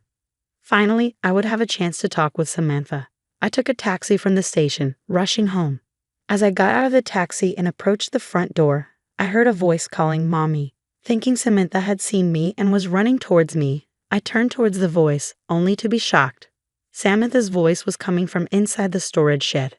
In a panic, I opened the shed door to find my daughter there, drenched in sweat and sobbing uncontrollably. At her feet lay the burst remnants of a water-filled bouncy ball I had given her. This toy was developed by John when he was still working at the toy manufacturer. I had given it to Samantha, hoping to cheer her up when she first started showing signs of distress. Apparently, she panicked when she realized the door was shut, either throwing or stepping on the ball, causing it to burst. The liquid seeping out of the shed was from this ruptured bouncy ball. The floor was also scattered with Samantha's old clothes. What happened? Why are you in here? I hugged my crying daughter and asked her. What she told me then ignited a fury in me the likes of which I had never felt before in my life. Samantha said John had asked her to look for my jewelry. She was deeply shocked from being left behind and being locked in, even though the door wasn't locked. She thought she would come out on her own, but being suddenly shut in was frightening even for adults. It's not surprising that Samantha panicked and couldn't open the shed. Now I finally understand why Samantha started acting out. My husband would have noticed the cause anyway. After all, he was the cause of it. After we started looking after Lily, John began to favor her, neglecting Samantha. My daughter felt increasingly lonely as John paid attention only to Lily. Samantha, caring for me and my busy schedule, could only express her feelings in such a way. It seemed she also knew Lily was troubled by John's behavior. The photo of them whispering might have been taken while they were discussing this. Samantha really wanted to talk to me about Lily and hoped I could help in some way. However, Samantha didn't have the right words to accurately convey this. Unsure of how to express it to me, Samantha's words to me were hesitant, yet she cared deeply for Lily despite feeling lonely herself. What a kind-hearted child she is. After hearing from Samantha, I immediately called John, but he didn't answer. No matter how many times I called, usually he would call back right away, and it was unusual for him not to answer. Something was wrong. Believing this, I reached out to my sister-in-law. During this conversation, I learned a shocking fact. John had told her he was going on a trip with Samantha and Lily. John had contacted my sister-in-law as soon as he found out about my business trip. Sherry is going on a long business trip. During that time, I thought of taking Samantha and Lily on a trip because Samantha might feel lonely. What do you think? John had lied to my sister-in-law, saying Samantha and Lily wanted to go to a theme park. And my sister-in-law agreed, thinking it would be good for Lily. Of course, I hadn't heard anything about this plan from John. Hearing this, I felt as if the blood had drained from my face. Could John have been planning to leave Samantha alone at home during this trip? I informed my sister-in-law that Samantha was actually at home. When I mentioned that I couldn't reach John, she said she would try calling him herself, and we ended the call. I thought something was off and checked around the house. I was shocked. There were lots of prepared meals in the fridge, and the water heater for the bath was left on. Could it be that he prepared all this so Samantha could stay alone? That is, John had planned to leave our 5-year-old daughter alone for 4 days with just these arrangements. My sister-in-law managed to reach John, who was apparently at the theme park with Lily, and casually said, "I'll have to hang up. Our turn for the attraction is coming." She also received pictures of Lily alone at the park, confirming Lily's safety. Angry yet relieved about Lily's safety, my sister-in-law and I decided to wait for John and Lily's return. John, perhaps as an alibi, had sent me a picture of Samantha and Lily, which must have been taken previously at our house. My sister-in-law received photos of Lily playing at the theme park. There was even a fake story of the two having fun together to pretend for it. So John, believing he had fooled us, returned home in high spirits, having completely forgotten. The reason my husband wanted to go on a trip only with his niece so desperately was beyond understanding. His affection for his niece was one thing, but his actions were abnormal. When my sister-in-law burst in out of breath, likely having run here straight from work, Lily left Samantha and ran to her aunt, saying, "Mom, Lily, I'm sorry." Then, for the first time, Lily told us everything about what my husband had done. According to what Samantha told me, it appeared that after we started looking after Lily, John began to pay attention only to her. But in reality, it was more distressing for Lily. John had an unusual obsession with taking photos of Lily. At first, Lily agreed to John's requests for photos, believing they were to be sent to her mother, and she smiled for the camera. However, over time, John's behavior began to escalate. He started making specific demands for poses, and Lily began to feel uncomfortable. When Lily once refused and said no, John threatened her, saying he would tell her mother, making it seem like he was blaming Lily for not complying, manipulating Lily's desire not to upset her mom. John continued to take her pictures, and eventually he took her on a trip, just the two of them. Lily told us that she really didn't want to go on the trip. It was creepy when he held her hand. When my sister-in-law yelled at John, saying, "How old was she? You're talking," and hugged Lily tightly. Again, Lily, like Samantha, had been enduring John's behavior, not wanting to worry her aunt, and John had misunderstood this as Lily being fond of him. My sister-in-law tearfully apologized to Lily for not sensing the danger and agreeing to the trip so casually. She regretted her complacency for always having John look after Lily. Lily shook her head in her mother's arms and said in a trembling voice that she never wanted to see John again. John began to panic pathetically at this, saying, "Don't say that, Lily. I just wanted to show you affection. Stay away from Lily from now on." But then my sister-in-law demanded he delete the photos and snatched his phone from him. In his panicked state, however, upon seeing the photo folder, she was lost for words. There was an abnormal amount of photos of Lily saved. Lily's expressions in the photos seemed like forced smiles, but it was clear she was frightened. In retrospect, all the photos John sent never had Lily looking directly at the camera. John must have noticed the change in Lily's expressions too. That's why John only sent photos where Lily's expressions weren't clear. Yet he let his desires run wild and took Lily away. Disgusting. I felt nauseated by John's abnormal behavior. My sister-in-law, holding the phone tightly, seemed frozen in place. We both shielded our daughters behind us, confronting John. There was no way I could forgive him for leaving Samantha behind, and I didn't want him near our daughters ever again. All feelings of affection had vanished in an instant. John continued to make excuses, only further frightening Samantha and Lily. I presented him with the divorce papers I had prepared during his trip, gathered our belongings, took Samantha, and left the house. I couldn't bear to share the same air with him for another moment. My sister-in-law and Lily followed us out. All that followed were my husband's sad screams. Afterward, I took my sister-in-law and Lily to their parents' house and informed them about John's behavior. When I mentioned leaving him with the divorce papers, my in-laws promised to handle everything from there. They assured us they would prevent John from approaching us again. Lily finally seemed to find some peace upon hearing their words. My sister-in-law and Lily decided to stay with my in-laws for the time being, planning to sort out work and school later. Though it likely meant Lily would have to change schools, we couldn't discount the possibility of John lurking around her school route. Samantha and I decided to return to my parents' home too. During John's trip, I had been managing work, household chores, and childcare alone. Thankfully, Samantha was a resilient child, and I felt confident that we could manage well on our own. Living without John, just the two of us seemed entirely feasible. Those hellish 4 days indeed contributed to my newfound confidence. For a while, we'll live at my parents' house, grateful for their kindness. But I plan to move closer to my workplace before Samantha starts elementary school. We started our new lives, but John was still stuck in the past. Thanks to my in-laws, I was able to finalize the divorce from John without ever having to see him. But he continued to call afterward and even showed up at my parents' house. Despite being cut off by my in-laws from any contact with me, my daughter, and the residents of his parents' home, John pathetically tried to seek reconciliation. His words only instilled fear in me. I asked my parents to contact the police, who came and took away John, who was screaming at our doorstep. He was served a restraining order by the police and finally seemed to understand he was alone. All this destruction was his doing, and it was too late for regrets. I wondered how John, having been a stay-at-home dad, planned to live since then, but that was no longer my concern. Samantha had been down for a while after the incident, but she's finally starting to smile again. Though divorced from John, we still keep in touch with my sister-in-law and Lily, and their smiles are returning too, to overwrite the traumatic memories. We are planning a trip to the theme park with Lily, just the four of us. I'm looking forward to creating many happy memories for Samantha and Lily. My name is Amy Johnson.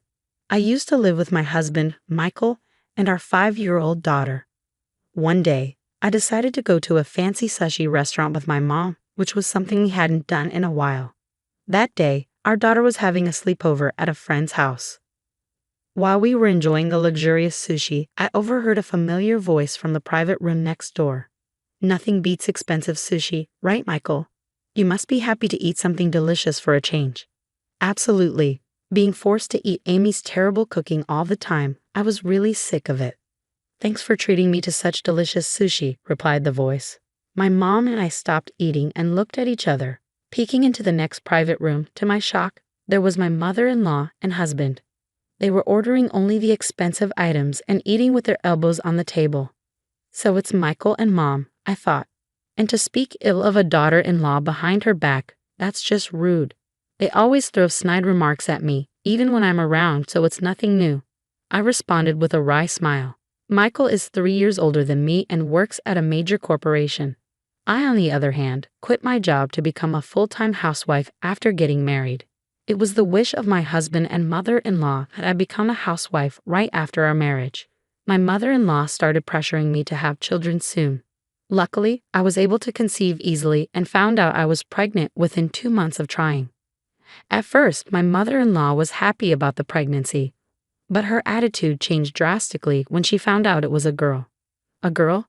What were you thinking? I wanted a male hair, she exclaimed. But I can't choose the gender, and girls are cute too, right? I responded, cute girls eventually get married and leave. They're of no benefit to us. Make sure the next one is a boy, she insisted. My husband was also disappointed that our child was a girl. Mom wanted a boy so badly, and you gave birth to a girl. Girls just mean more expenses, he remarked callously. Their hurtful comments continued even after our daughter was born, and things only got worse over time. Our marriage deteriorated, and Michael gradually stopped coming home. Meanwhile, my young daughter worried about our family situation, thinking it was somehow her fault. Listening to my mother-in-law and husband badmouth me while making eating noises ruined the sushi experience for me. Then, their conversation took a darker turn. So, how's Kate? Is the baby developing well? My mother-in-law asked. Everything seems fine. I can't wait to see my son's face, my husband replied enthusiastically. That's great. Unlike some failures, she got pregnant with a boy on her first try. Maybe it's because she's young, my mother-in-law remarked. Could be. There's nothing better than a young woman. I'm looking forward to starting a new life with my young lover and the baby next year. I wonder how Amy would react when she finds out Michael has a son. She'll probably be so upset, my husband chuckled. The hurtful words and plans they discussed left me feeling devastated and betrayed. But no matter what she says, I'll choose Kate. Hearing their conversation, tears naturally started to flow from my eyes. Though I had sensed their lack of interest in me, I never imagined they were cheating, let alone that there was a pregnancy involved. My mind went blank. My mom was gently holding my hand, glaring sharply at the private room where the two of them were. Those two? They're unforgivable. They're planning to take over our new home, aren't they? That's incredibly audacious, I whispered in shock. We had been planning to move when our daughter started elementary school and were in the midst of building our own home. The land for the house was provided by my father, who works in real estate at a family discount. He also managed to get a construction company he knows to build the house at a lower cost. It seemed that my husband and mother-in-law intended to live in that house with his mistress. Lucky us for getting the house cheaply, thanks to her father, my husband commented. Living in a new house with a young lover is just the ultimate happiness, isn't it? Don't forget about me, my mother-in-law added. Of course. I know, Mom. I'll give you what would have been Amy's room.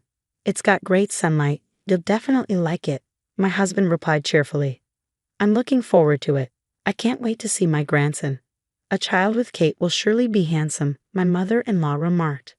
That's right. A child of mine and Kate's will definitely have a bright future, my husband agreed. Hearing their conversation, I couldn't stop my tears and lost my appetite, so we decided to leave the restaurant. It turned out that my mom had recorded their conversation, perhaps as evidence. Afterwards, I didn't return home but went back to my parents' house with my mom, who comforted me gently as I broke down in tears.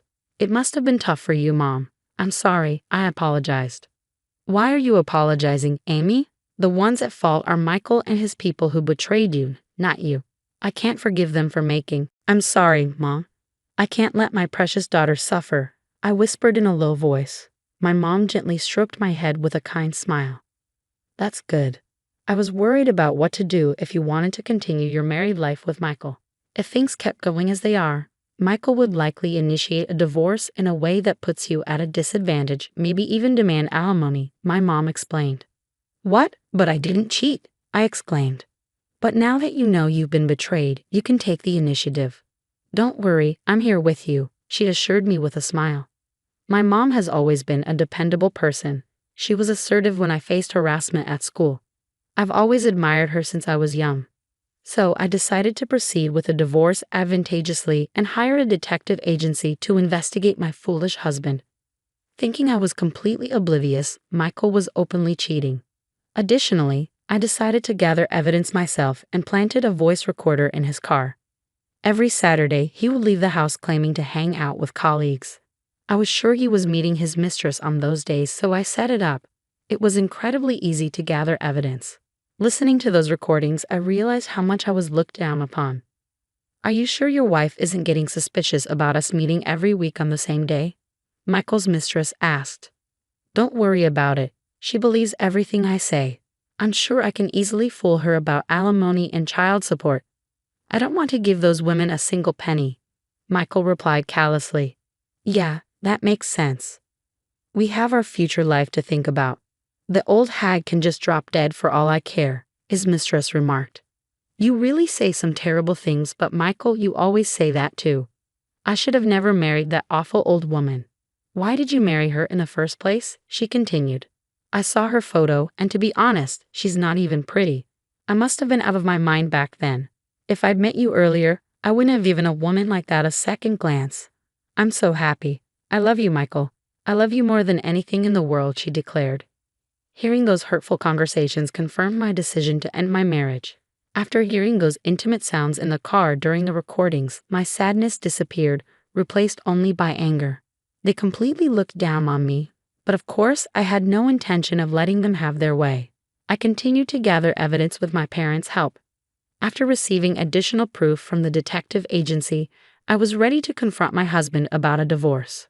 I told my husband and mother-in-law that I needed to discuss something important and called them. My parents offered to accompany me, but I decided to confront them alone. This was my problem, and I wanted to resolve it myself. When the two of them showed up, they looked annoyed. What's this important talk about? We're not so free to attend to your whims. Yeah, you're interrupting our day off. I had plans for a lunch date with friends, my mother-in-law complained. I'm sorry. I just really needed to talk to you, I replied. So what is it? Make it quick. I handed my husband the divorce papers with a serious expression. My name was already filled in. For a moment, they were speechless. What's this all about? Why are you bringing up divorce? I can't continue with you anymore. Please divorce me, I explained. Upon hearing this, my mother-in-law burst into laughter, followed by my husband. What are you talking about? All of a sudden, divorce me? You can't live without me. Exactly, know your place.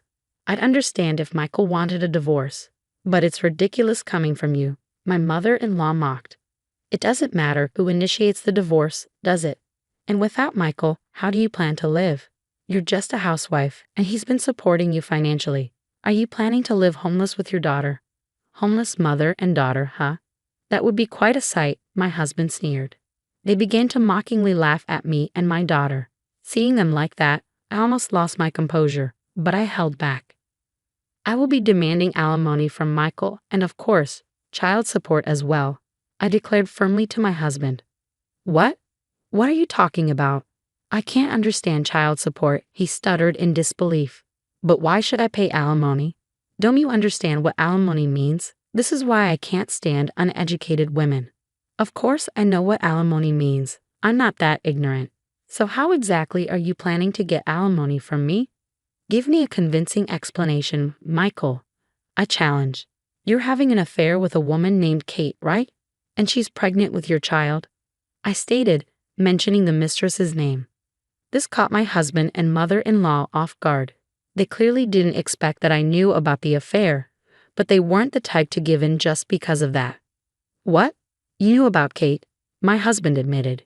Yeah, I admit it, but it's your fault you were cheated on. Why is it my fault then? I demanded. My mother-in-law started talking. It's because you only gave birth to a girl. You didn't try hard enough for a second child. If you had just gotten pregnant with a healthy boy, Michael wouldn't have left you. It wasn't that I didn't try. I couldn't. After our daughter was born, Michael didn't help with childcare or housework at all. How could I even think about having another child under those circumstances, especially when it was my first time raising a child? I explained. What nonsense is this girl talking about? Childcare and housework are a woman's job. You're wrong to rely on a man like Michael. Maybe your attitude is why he got fed up with you, my mother-in-law retorted. Hearing my mother-in-law defend her son who cheated and impregnated another woman, I was more astonished than angry. I couldn't believe I had put up with such unreasonable people for so long. My husband continued to berate me. You gave up being a woman after marriage. You stopped wearing makeup, and after giving birth, you quickly aged. Who would want to have a child with an old hag? It's your fault for losing your feminine charm. True, after childbirth, I stopped focusing much on makeup or hairstyles, but I maintained basic grooming. Many women gain weight after childbirth, I responded, defending myself against their hurtful accusations. But I was careful not to, and it seemed my husband never noticed these efforts. Caught up with his young mistress, he had no interest in me. Continuing to mock me, I made a request. Can you bring Kate here? I'd like to meet her, I asked. What? Why? She knew you were married and still had an affair, right? She also has a responsibility. I want to have a talk with her, I explained. Meeting Kate will only hurt you more, my husband replied. Why would that be? Well, Kate is young and has a great figure, unlike you. Plus, she's carrying a boy in her belly, something you couldn't give me. You might just lose it out of jealousy, he sneered. I don't care about that. Just call her, please, I replied coldly. My husband seemed displeased that I didn't react the way he expected. He clicked his tongue in annoyance and started calling his mistress while intermittently glancing at me. He deliberately put the phone on speaker mode so I could hear their conversation. Hey, what's up? Are you coming over today? I need to apologize to Kate about something, he said. What? What's going on? I'm scared, Kate replied. Turns out my wife found out about us. I want you to come over, he explained. Meeting your wife? That's scary, Kate responded. It's fine. I love you, Kate, and I'll protect you, my husband reassured her. If that's the case, I'm relieved. I've wanted to meet her too, so sure, Kate said naively. About 30 minutes later, Kate arrived at our house. She was dressed inappropriately for the situation, wearing a shoulder-bearing shirt and a miniskirt. She was a 25-year-old temp worker at my husband's company. We invited her in to continue the discussion. Despite my presence, my husband and his mistress began to flirt with each other. Kate is young and attractive, unlike someone else here. Even pregnant, she takes care of her appearance, my husband remarked. Hey, don't say that. You'll make your wife angry, Kate joked. Oh, I guess she's not your wife anymore. Sorry for taking your husband. Kate smirked at me, clearly looking down on me. Then my mother-in-law compared us. Kate is young and beautiful, unlike Amy. Plus, she's giving us the boy we always wanted. She's feminine and charming, unlike someone else here. I really like her, my mother-in-law remarked. I'm so happy to hear that from you. I like you too, Kate replied, flaunting their relationship as if to show off to me. However, I wasn't affected by their display. I turned to my husband and Kate and resumed the conversation. I'm sure you're aware, but I'll be seeking alimony from both of you, I insisted. Alimony? You're still on about that. Did you think you could just come up with some excuse to avoid paying alimony? Did you think if you manipulated me enough, you wouldn't have to pay? My husband scoffed. Hey, wife, you're scary, he added nervously. As I pressed them, Kate dramatically clung to my husband, who soothingly stroked her head. It's okay, I'll protect you, Kate, my husband said. uttering such a cheesy line that it made my skin crawl. How did I ever fall in love with and choose to marry such a man? Now, I couldn't understand why I married him in the first place. Do you understand that if a married person commits adultery, they're obliged to pay alimony, right? I questioned. Kate knew you were married and still got involved with you, correct? I have the right to demand alimony from both of you, I continued. Sure, we're together, but do you have any physical evidence? My husband challenged. You think I don't have anything? I have all the evidence I need, I declared. I laid out the investigation report from the detective agency and photos of their affair on the table. I also played the recordings from the car and a conversation my mother had recorded at the sushi restaurant. My husband and mother-in-law were speechless, their eyes wide. How about that? I can do this much, I stated firmly. You were at the sushi restaurant? My husband asked, surprised. Yes, I was at the next table. I heard familiar voices and was surprised to see you and your mother there.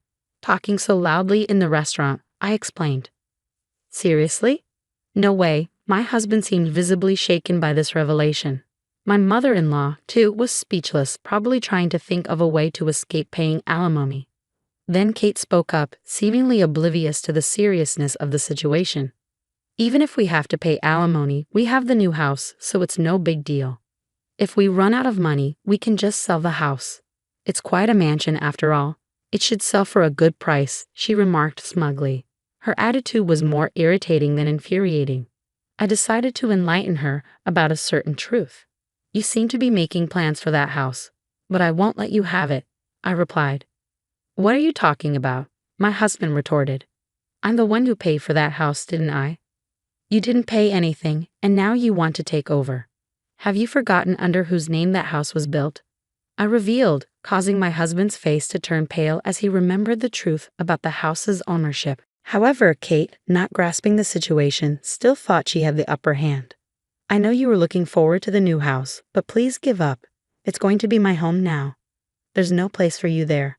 If you really want to live with us, maybe you can stay in a doghouse or something, Kate said, laughing.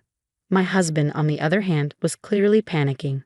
What's gotten you so pale all of a sudden? He asked nervously. Well, actually, that house was built under Amy's father's name, I revealed. What does that mean? My husband asked. It means it won't belong to us, I replied. What? So we get nothing, my husband realized. You both will only have the alimony to pay, and Michael, you will also pay child support for our daughter, I informed them. My husband suddenly stood up, begging. Please, I intend to pay the alimony, but can we keep it around $20,000 for both of us? Don't decide that on your own. I'm going to let professionals determine the amount of alimony. I'll claim as much as I can squeeze out of you two. Please have mercy. I don't have the means to pay alimony right now, especially with a child. My ex-husband pleaded. It seemed that my ex-husband had been spending a considerable amount on his mistress. He was never the type to save money, and with his show-off nature, he always wore only expensive items. He probably lavished his mistress with high-end brand gifts and extravagant dates. Indeed, working at a major corporation, he earned a higher salary compared to others his age. However, his expenses far exceeded his income, making it pointless. It appeared that he didn't even have savings of about $20,000 left. Realizing this, the mistress stood up, shocked and furious. Wait a minute. If you have no money, there's no point in marrying you. You've wasted my time, Kate exclaimed. What are you talking about? That's my line. I chose you as a marriage partner because you seemed well off. If you don't have money, there's no point. And if we can't have the mansion, there's no reason to marry. I'm calling off the engagement, my husband declared. Are you serious? My ex-husband asked. I had anticipated this turn of events. Having learned a particular fact about her from the detective's investigation, I decided to reveal the truth to my husband, who was sitting alone, shocked and distraught. You know Kate's been involved with 3 other men besides you, Michael. She chose you because you seemed the most financially stable, I explained. When confronted, Kate sighed heavily, no longer bothering to hide her true intentions. Yes, that's right. I chose you because you seemed like the best target. I intended to keep seeing other men even after marrying you, Kate admitted. I thought you loved me, my ex-husband exclaimed. I did like your lavish lifestyle, Kate replied casually, But let's face it, you're a 38-year-old man and you have a strong old man smell. You're not exactly the handsome older man type. I never saw you as a man in that way, but when I showed a bit of interest, you fell for it so easily. I figured I might as well take advantage of you, Kate revealed. Hearing her true nature, my husband looked utterly betrayed, tears streaming down his face. Then my mother-in-law spoke up. But the child in your belly is Michael's, right? You'll give us the son, won't you? She asked. Honestly, I'm not sure if the child is Michael's. My intuition tells me it's more likely to be Kyle's child. But of course, we won't know for sure until we check, Kate responded casually. With that, the mistress abruptly ended the conversation and left the house. My husband remained crying with his head in his hands. After he stopped crying with red eyes, he turned to me and appealed. Can we just forget about the divorce? I promise I won't betray you again. Now you say this. You never cared about me or even looked at our daughter, I responded. I'll take care of both of you from now on. You're just scared of being alone, my husband pleaded. Sorry, but I have no intention of remarrying you. After hearing your conversation at the sushi restaurant, I was completely disillusioned with both of you. I had my doubts about you for a long time. I firmly rejected him. He started crying again, his emotions seeming out of control after being discarded by his mistress. Then my mother-in-law interjected. He's willing to try again, just go along with it. You're better off with Michael's income, aren't you? If you divorce now, remarrying will be difficult. Just drop this divorce nonsense, she insisted. You both betrayed me first. I'm fed up with a cheating husband and a malicious mother-in-law. I'm tired of dealing with you two. Let's handle the rest through lawyers. I'm going back to my parents' house, I said firmly, shaking off her hand and leaving the house. Wait. I want to live with you and our daughter, my husband pleaded, grabbing my leg, his face tear-streaked and distraught. I couldn't bear to look at his pitiful state. Goodbye. Enjoy your time with your mother, I said, leaving the house I had lived in for so long. With the help of a lawyer, the divorce was finalized. I claimed a lump sum in alimony from my husband and his mistress. Of course, I also demanded child support from my husband for our daughter, arranged to be a fixed amount paid monthly. The mistress, having no money, had her parents pay the alimony. She was scolded severely by them and left her job to return home. After giving birth, she lived under her parents' watchful eyes. Though she was there, her parents seemed decent, and knowing the child wasn't suffering brought me relief. My ex-husband continued to work, unable to quit due to his debts from the alimony payments. His affair with the temp worker naturally became known at work, leading to him being regarded coldly by his colleagues. He started making frequent mistakes at work, and as a result, his salary was nearly reduced by about $1,800. Moreover, for some reason, he blamed my mother-in-law for our divorce and severed ties with her. Since my mother-in-law had been receiving about $1,800 in support from my ex-husband each month, she faced financial difficulties once this support stopped and had to start working part-time, as her pension wasn't enough. As for me, I moved into the newly completed house with my parents. My daughter was overjoyed to live with her beloved grandparents. While raising my daughter, I began helping with my father's business. Now, I am living a stress-free and happy life. In the future, I hope to continue enjoying peaceful and bright days with my loving parents and daughter. My name is Emily, and I'm 43 years old. My husband, John, who was the same age as me, passed away from a heart attack 2 years ago. His death was very sad. We didn't have any children together, which was a source of pain for us. Sometimes I felt guilty because John loved children but couldn't have any with me. When I talked about feeling inadequate, he assured me that we could still be happy, just the two of us, having fun together. After that, we focused on strengthening our relationship and enjoying happy times together. But then things changed unexpectedly. Just when life seemed better, I lost my beloved husband and was left feeling lonely. Now, I live alone in the same house as John's mother, with whom I often had disagreements. We share a two-family home, and the fact that we have separate living spaces is the only good thing about our living situation. However, she started to visit frequently, possibly because she missed her deceased son. I was concerned about my mother-in-law, who was domineering and often made sly remarks, suggesting she was against me being with her son from the start. "What do you mean by that?" I asked her one day. It's because he married a woman like you that John died. You should pay for it, she replied, her words sharp and hurtful. I was taken aback. You've told me this multiple times, but are you suggesting that I am to blame?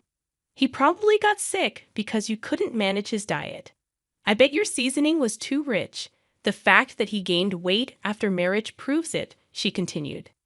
It's true that John gained weight after our marriage, but he always said the food was delicious and ate it with joy every day, I defended. John had a kind soul.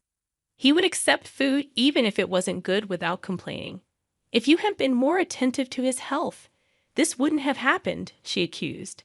These hurtful words from my mother-in-law before John's funeral 2 years ago were a huge shock. She made it seem like John's illness and passing were my fault. Her constant accusations took a toll on me mentally, making it a very difficult time. I tried to empathize with my mother-in-law. Losing her beloved son must have been incredibly painful, and I could understand her inability to control her emotions. Her attacks on me escalated day by day, and I never expected it to reach this level. Because of you, my precious son is no longer here. Were you aiming for his insurance money from the start? She accused angrily. That's just not true, I replied, trying to defend myself. You planned not to have children just to get all the insurance money for yourself, didn't you? What a scary woman, she continued. My husband John and I wanted children desperately. We visited hospitals and tried everything, but we were never blessed with a child. The idea of aiming for insurance money was ridiculous. Every day without John is unbearable for me. I can't possibly act like you, can I? She added. Why can you say such cruel things? It would have been better if you were gone instead. Why did Joe have to go through this? Her words were too much to bear. There's a limit to everything. There are things you can and cannot say, I replied, trying to keep calm. She responded dismissively, Oh, I'm just talking to myself. I'm just saying what I've been thinking. It has nothing to do with you. Finally, she bluntly said, Move out. Why should I move out? I asked, feeling unfairly attacked. Living with you makes me feel like I'm going crazy. I won't say tomorrow, but please leave this house as soon as possible.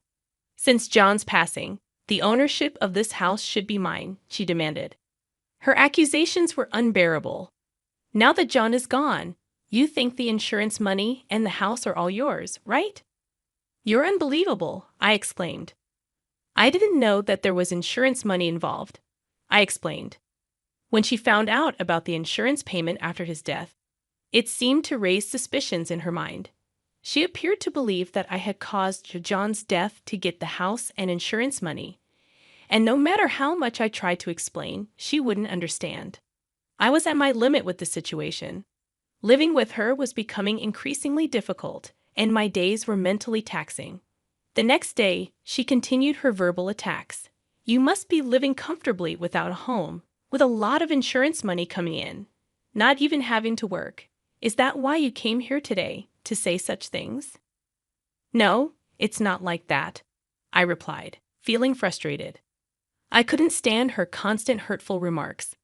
I understood that she was grieving over John, but her accusations were tearing me apart. It's not fair to take it out on me. I miss him terribly too and feel lonely, I explained, trying to reason with her. Really, don't make me laugh. With a house and money, isn't everything just perfect for you? Playing the good wife act, are you? She retorted sharply.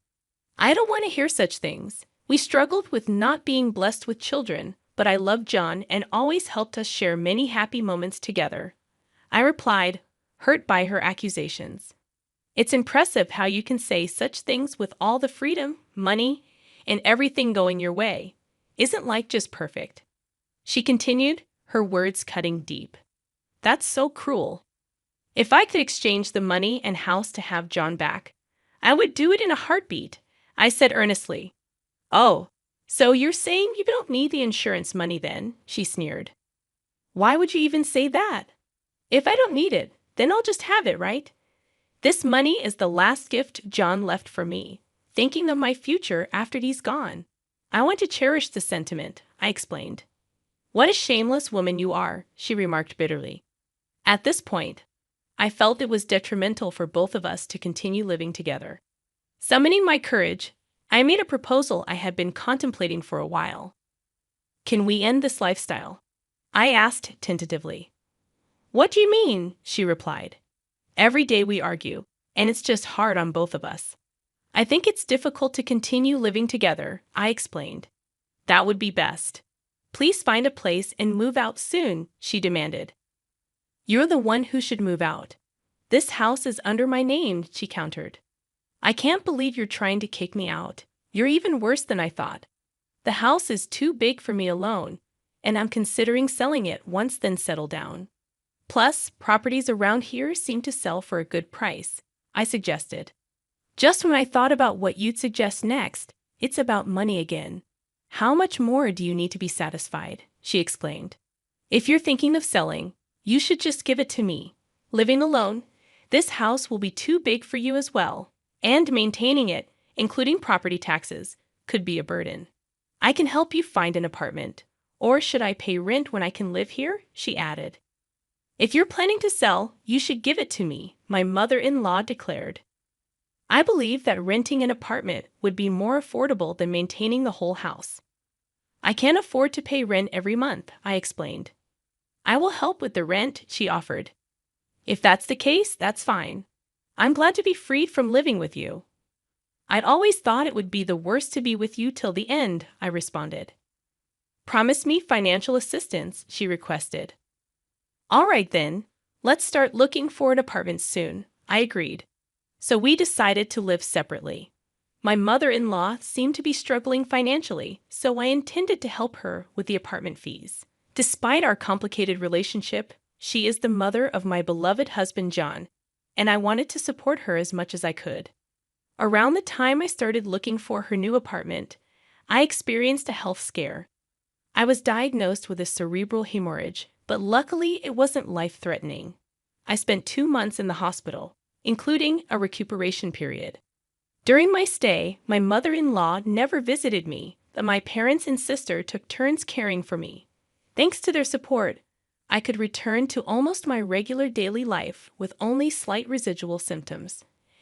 And just like that, my 2-month hospital stay flew by, and the date of my discharge arrived. I originally intended to return to my parents' house for a while, but when I went home to get my belongings, I was met with a shocking scene. What? The house is gone. What happened? I asked in disbelief. My mother-in-law appeared as if she had been waiting for me.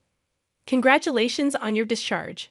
I didn't expect you to come back looking so well. There are barely any lingering effects, and I can return to my daily life, I replied. Well, that's good to hear. I'm glad you're back healthy. More importantly, what happened to the house while I was hospitalized? I inquired. About that, I sold it for about $150,000, she revealed casually. What do you mean? You sold it without consulting me, I exclaimed. I had a friend who wanted to live around here. Her husband works nearby, and they're in a hurry to find a place, she explained nonchalantly. I just sold it. Selling it without even telling me is unacceptable, I replied, feeling shocked and upset.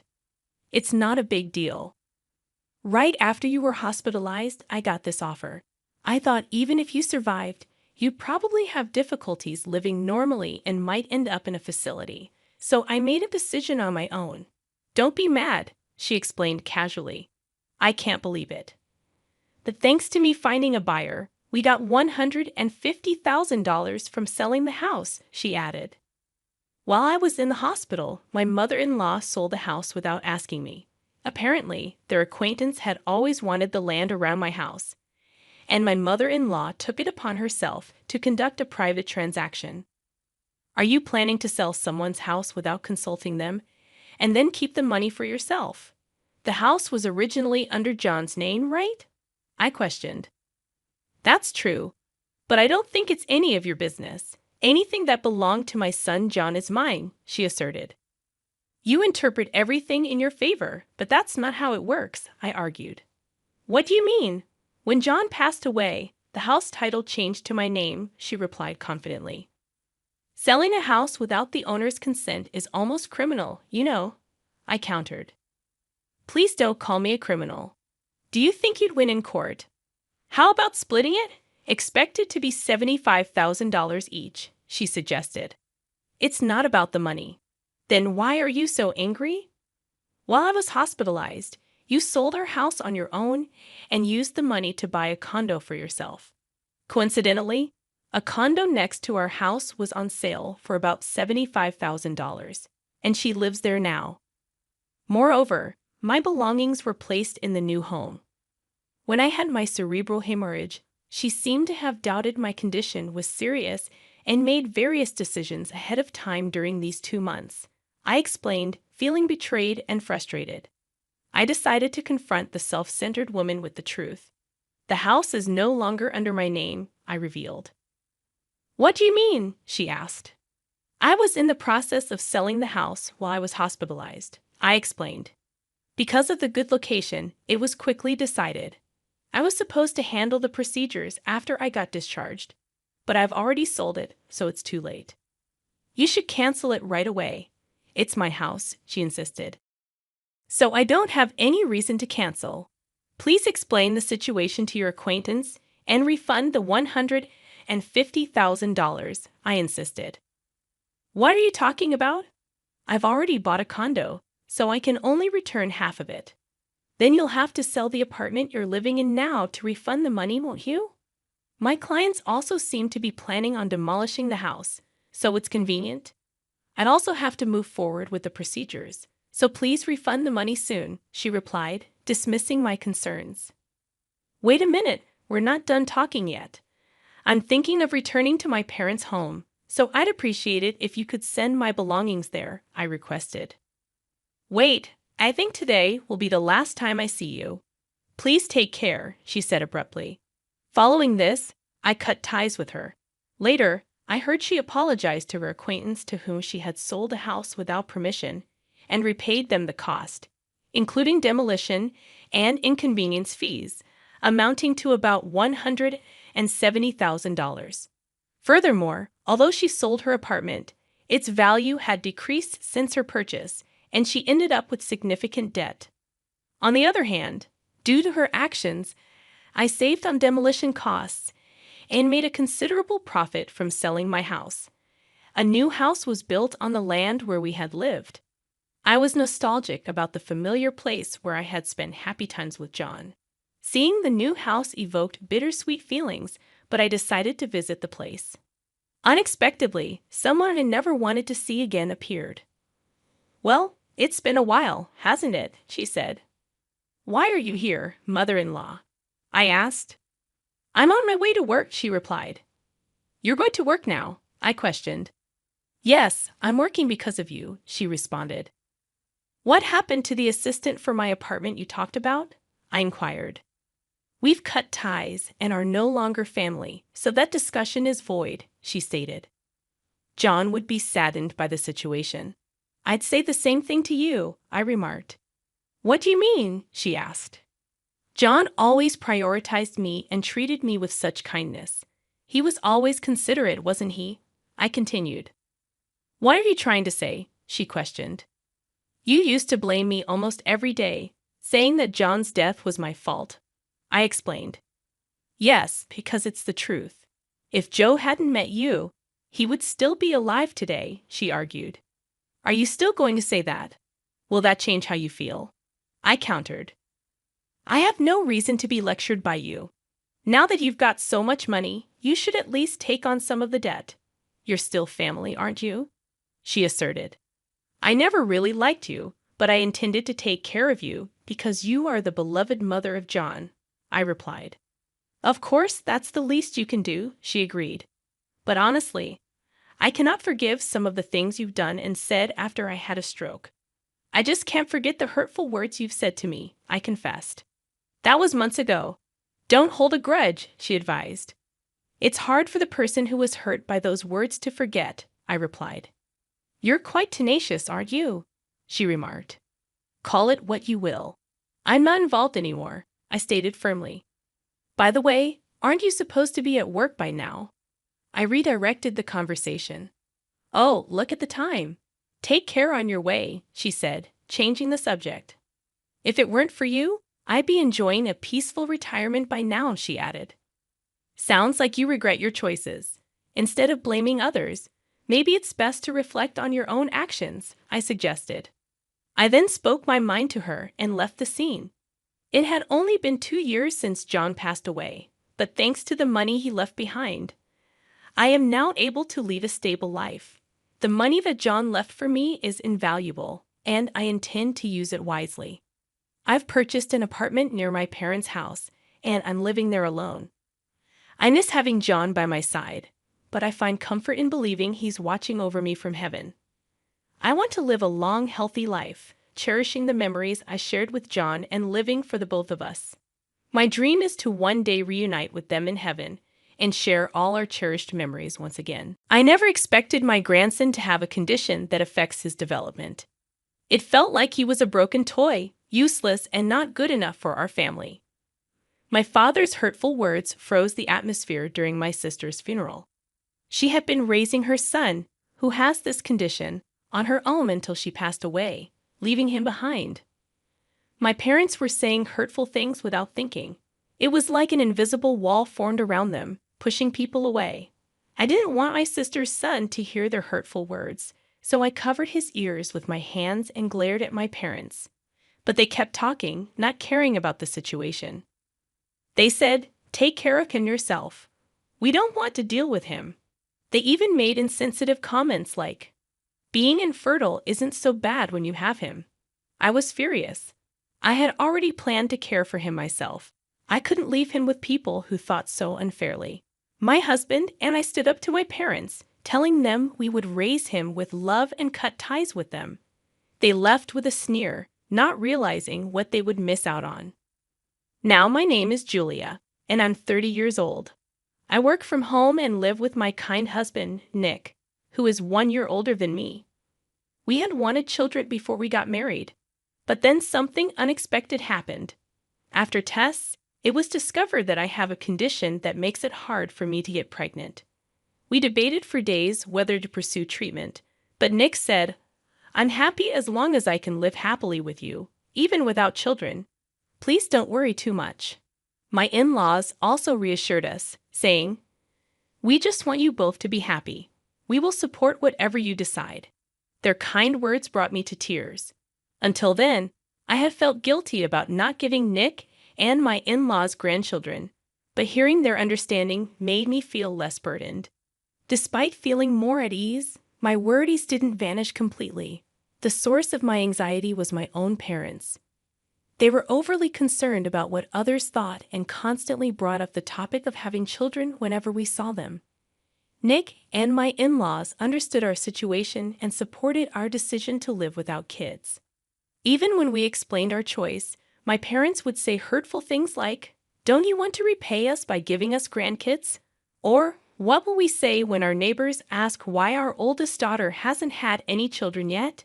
Nick tried to reason with them, but they wouldn't listen. They would often compare me unfavorably to my younger sister, Erika, who was always praised for her intelligence, athleticism, and likable personality. Erika never boasted about her talents and had a great character. We had a good relationship as sisters, but I didn't have much contact with my parents. Despite limited contact, Erika and I stayed in touch. She confided in me that her son, David, who is now 6 years old, has a developmental disorder, which was a key reason for her divorce. "Sis, please keep this a secret from Mom and Dad," she pleaded. Given our parents' concerns about appearances, Erika feared their reaction if they found out about David's condition. Naturally, I agreed to keep David's situation private from our parents and supported Erika in raising him as a single mother. Then one day, I received a call from the police on my smartphone asking if I was Erika's sister. The female officer on the line hesitated, and something felt wrong. Despite not being hot, I was sweating profusely and my heart raced. After a sharp inhale, the officer informed me that Erika had died in an accident. I was stunned into silence, my mouth hanging open. I managed to relay the news to Nick, who comforted me as we prepared for Erica's funeral in a blur of time. The night before the wake, I struggled to accept that Erica was gone. I kept expecting her to call or visit for dinner. At the funeral, amidst mourning with Erica's friends, I heard a voice in the hall. "Look who decided to show up. Our daughter who let us down. You still haven't managed to have a kid." I couldn't believe my parents would say such hurtful things at their own daughter's funeral. They seemed oblivious to the pain they caused, insulting me while everyone looked on in disbelief. Friends and relatives clearly saw the absurdity of my parents' behavior. It was evident to everyone that my parents were out of place, making such bizarre comments at such a solemn occasion. The combination of being in public and the grief of Erica's absence made me feel like my heart was being torn apart. The hurtful comments from my parents continued, suggesting that not only Julia, but also Erica was an embarrassment. They expressed disdain for my grandson's developmental disorder, calling him like a broken toy and useless. I was enraged by their insensitive remarks. I covered my nephew's ears to shield him from their hurtful words and confronted my parents. They dismissed us, saying they had no intention of dealing with David and that being childless wasn't so bad when you had him. Fed up, I declared that we would take responsibility for David and cut ties with them. 10 years later, David had grown into a confident 16-year-old, having adjusted well to living with us. He was rapidly catching up in height, nearing my husband Nick's stature. However, one day, Nick shared concerns about a suspicious individual near our home, a person in a deep hooded parka who seemed to be searching for someone. Nick couldn't discern the person's gender or age, but their behavior raised alarms.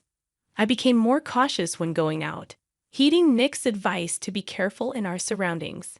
I didn't encounter the suspicious person in the parka that Nick had mentioned, assuming they had left the area.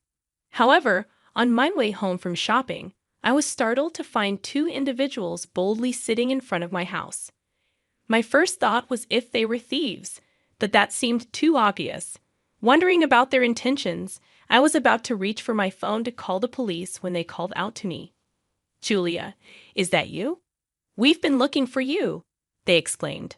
I nearly dropped my phone in surprise, pocketing it as I turned to see my parents without their hoods, revealing their faces. I hadn't heard from them in 10 years and never expected to see them again, especially coming to find me. I looked at them curiously, wondering what they wanted. Instead, they started questioning why I hadn't told them about building a house and accused me of being ungrateful. I was dumbfounded by their accusations. It made sense that they had been ostracized by friends, colleagues, and relatives due to their appalling behavior at Erica's funeral. My father's arrogance had led to rumors at his company, resulting in a demotion to a less significant department, where he had somehow managed to work for 10 years. Their behavior, pointing fingers and showing no remorse, painted them as heartless to everyone, especially at my father's workplace. After working for 10 years, my father recently opted for early retirement and became unemployed. He admitted that he had quickly used up his severance pay and savings. This was no surprise to me. My father had always been prone to wasting money on unnecessary things, even when I lived at home. He had neglected to plan for the future and now came to rely on me when he realized he had no money for living expenses. Faced with my father's illogical arguments, I instinctively sighed. Their refusal to consider finding jobs themselves was selfish in a negative way. They demanded repayment for raising me, even though that's a parent's responsibility. My mother nonsensically accused me of taking out a mortgage for the house, which wasn't true. I explained that the house was made possible thanks to David. He became skilled at coding, developing apps online using his ability to focus. David's interest in machines started at a young age, watching our family computer intently. I let him experiment with simple games, and as his skills grew, he got his own computer. One of his apps became successful, providing us with financial stability. Most of the app's earnings were saved for David's education and living expenses, not just for buying the house. I hope this explanation would help my parents understand our situation and David's important contribution to our family's well-being. As soon as my mother heard about David's coding talent, her attitude drastically changed. She began speaking in a sweet voice with a forced smile, and my father exaggerated his gestures. They claimed they could better nurture David's talent and wanted to take him in. I couldn't believe their sudden shift after their hurtful behavior at Erica's funeral. I questioned them about their previous remarks, but they closed in on me step by step as I retreated, feeling cornered with no one around to help. Just as I was wondering what to do, Nick's cold voice rang out beside me. He stood protectively, putting an arm around my shoulder and firmly telling my parents to leave. His resolute demeanor briefly intimidated them, but they quickly composed themselves and demanded to see David. Nick threatened to call the police if they didn't leave, and reluctantly, my parents departed. However, I couldn't shake the feeling that they wouldn't give up easily. My prediction proved correct. When they reappeared several days later, dressed in the same suspicious parkas, giving me a sense of déjà vu. This time, their arrival was actually convenient because we had planned to meet with them. When they demanded to see David over the intercom, I promptly let them in, feeling somewhat bewildered by their sudden appearance. They entered our home and began inspecting everything without permission, displaying an irritating sense of entitlement. After inviting them to sit down and offering coffee, they finally stopped their invasive inspection and settled at the dining table with us. My parents sat with me, David, and Nick opposite them. It was clear they were here to talk about David. "You know why we're here today, right? It's about David," they declared. Nick and I exchanged stiff expressions, anticipating their demands. They insisted that we should reward them for accepting David, despite our infertility. They claimed that someone with a terrible personality like mine wouldn't have taken him in if they hadn't spoken up. I wanted to retort that the ones with a terrible personality were them, given their previous refusal to care for David. My mother then passionately described how they showered Erica with love since childhood, never getting angry, buying her anything she wanted, and throwing grand parties for her birthdays. While her words resonated, I couldn't forget how unfairly she treated me and the gifts I never received.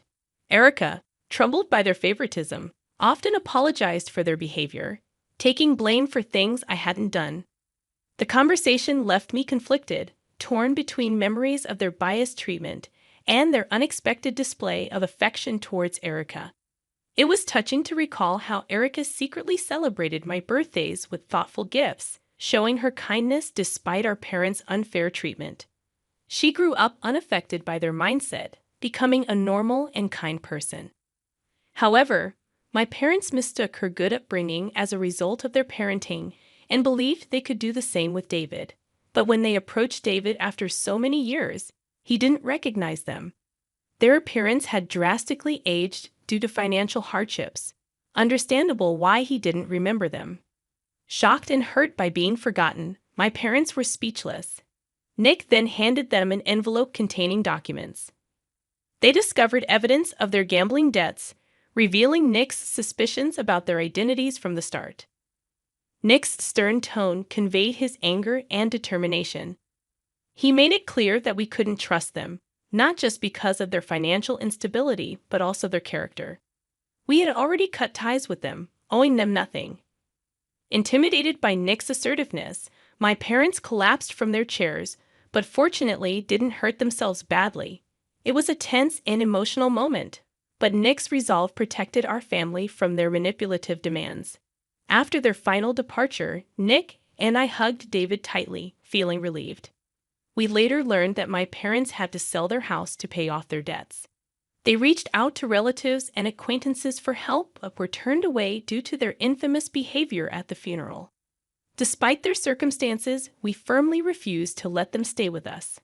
We reminded them that we had cut ties and weren't obligated to support them further. They left with despair and never returned after we warned them that we would involve the police if they came back. Living without a stable home, they struggled to find jobs due to their age and survived on short-term employment. I once saw a middle-aged couple scanning job listings at the grocery store, but I left before I could determine if they were my parents. Unable to afford their phone bills, they had to cancel their smartphones. As a precaution, I changed my phone number to ensure they couldn't contact us anymore. Now we live in peace without fearing unexpected visits or calls. I continue to work from home, and David is often by my side, developing new apps on his computer. He enthusiastically shares his progress with us, and we eagerly await his next creation. Together with Nick, I am dedicated to nurturing David's talents and supporting him in his endeavors. We look forward to seeing what he will achieve next. We're going to be living together from now on, so can you leave? People like you are called parasites. I feel a heavy weight of condemnation from my brother, his wife, and my mother. I've reached my breaking point. I'm not perfect either, and I don't mean to be kind to these people. I plan to make them regret looking down on me. My name is Jessica, a 37-year-old office worker. 3 years ago, when my father died of cancer, he left a message asking me to look after my mother. This led me to decide to return to our family home. For the past 3 years, I've lived with my mother, relying only on my sense of responsibility to keep my promise to my father. But my mother never showed any gratitude. On the contrary, she kept making various demands as if it were natural. I'm going out to eat with the neighbors. Give me some money. Prepare money for tomorrow. I need to buy a birthday present for my friend. I want a new vacuum cleaner. Ours is old, so get the latest one. She keeps throwing all sorts of demands at me. If I refuse, she gets furious and becomes uncontrollable. So basically, I comply with her requests. Managing the money I give every time is cumbersome. So, I acknowledged her as an additional cardholder and set up a separate main account for the card debits. This way, I only need to transfer a lump sum to that account. As a single office worker at this age, I've worked for a long time and have a high salary. Furthermore, I've been investing in stocks since I was young, so I have considerable savings and assets. Of course, I wouldn't tell my mother about this. She's always been a spendthrift, so it's clear she'd waste it.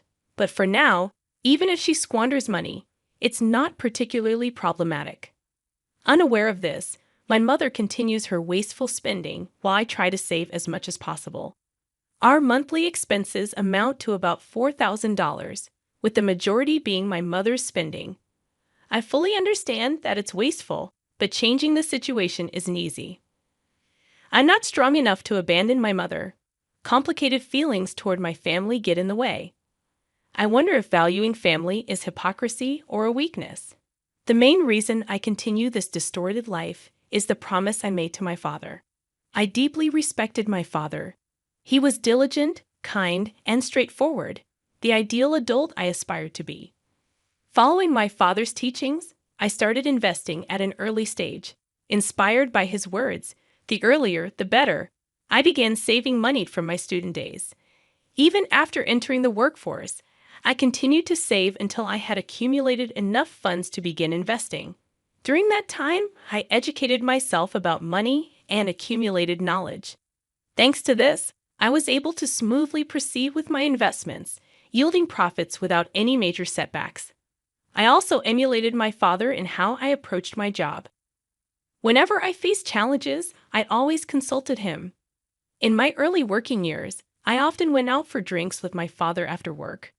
My mother was at home, and whenever my father and I discussed work, she would sometimes join the conversation or get upset depending on the topic. So, I cherished those moments outside where I could have undisturbed conversations with him.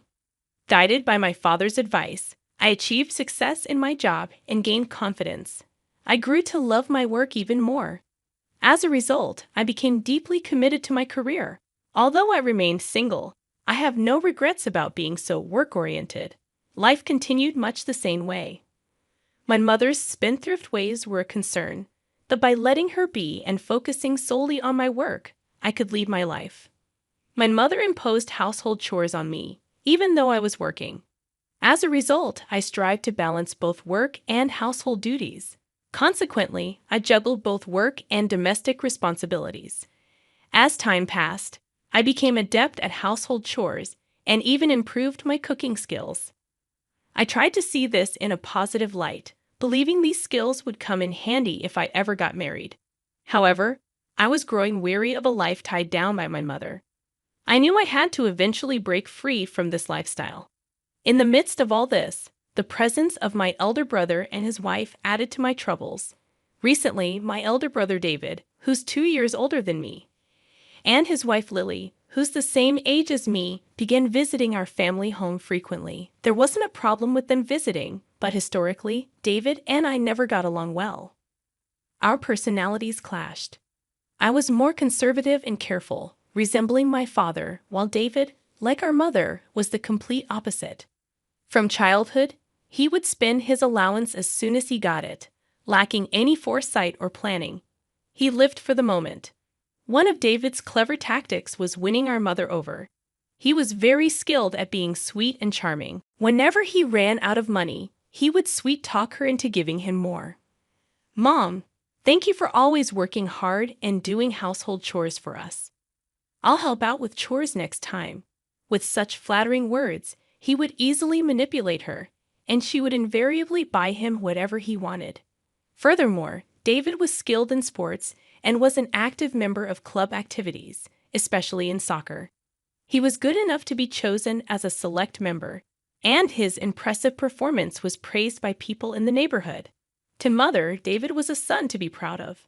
Being with him made her feel as though she too was being praised. Receiving compliments from David became a regular occurrence, and Mother often spoiled him. On the other hand, I was good at studies but did not excel in anything else. Therefore, from Mother's perspective, there might not have been much to praise about me.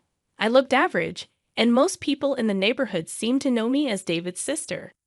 Due to such circumstances, Mother appeared very fond of David, showing little interest in me. The fact that I had a close relationship with our father might not have sat well with her either. Furthermore, David and I didn't get along well, leading Mother to naturally side with him.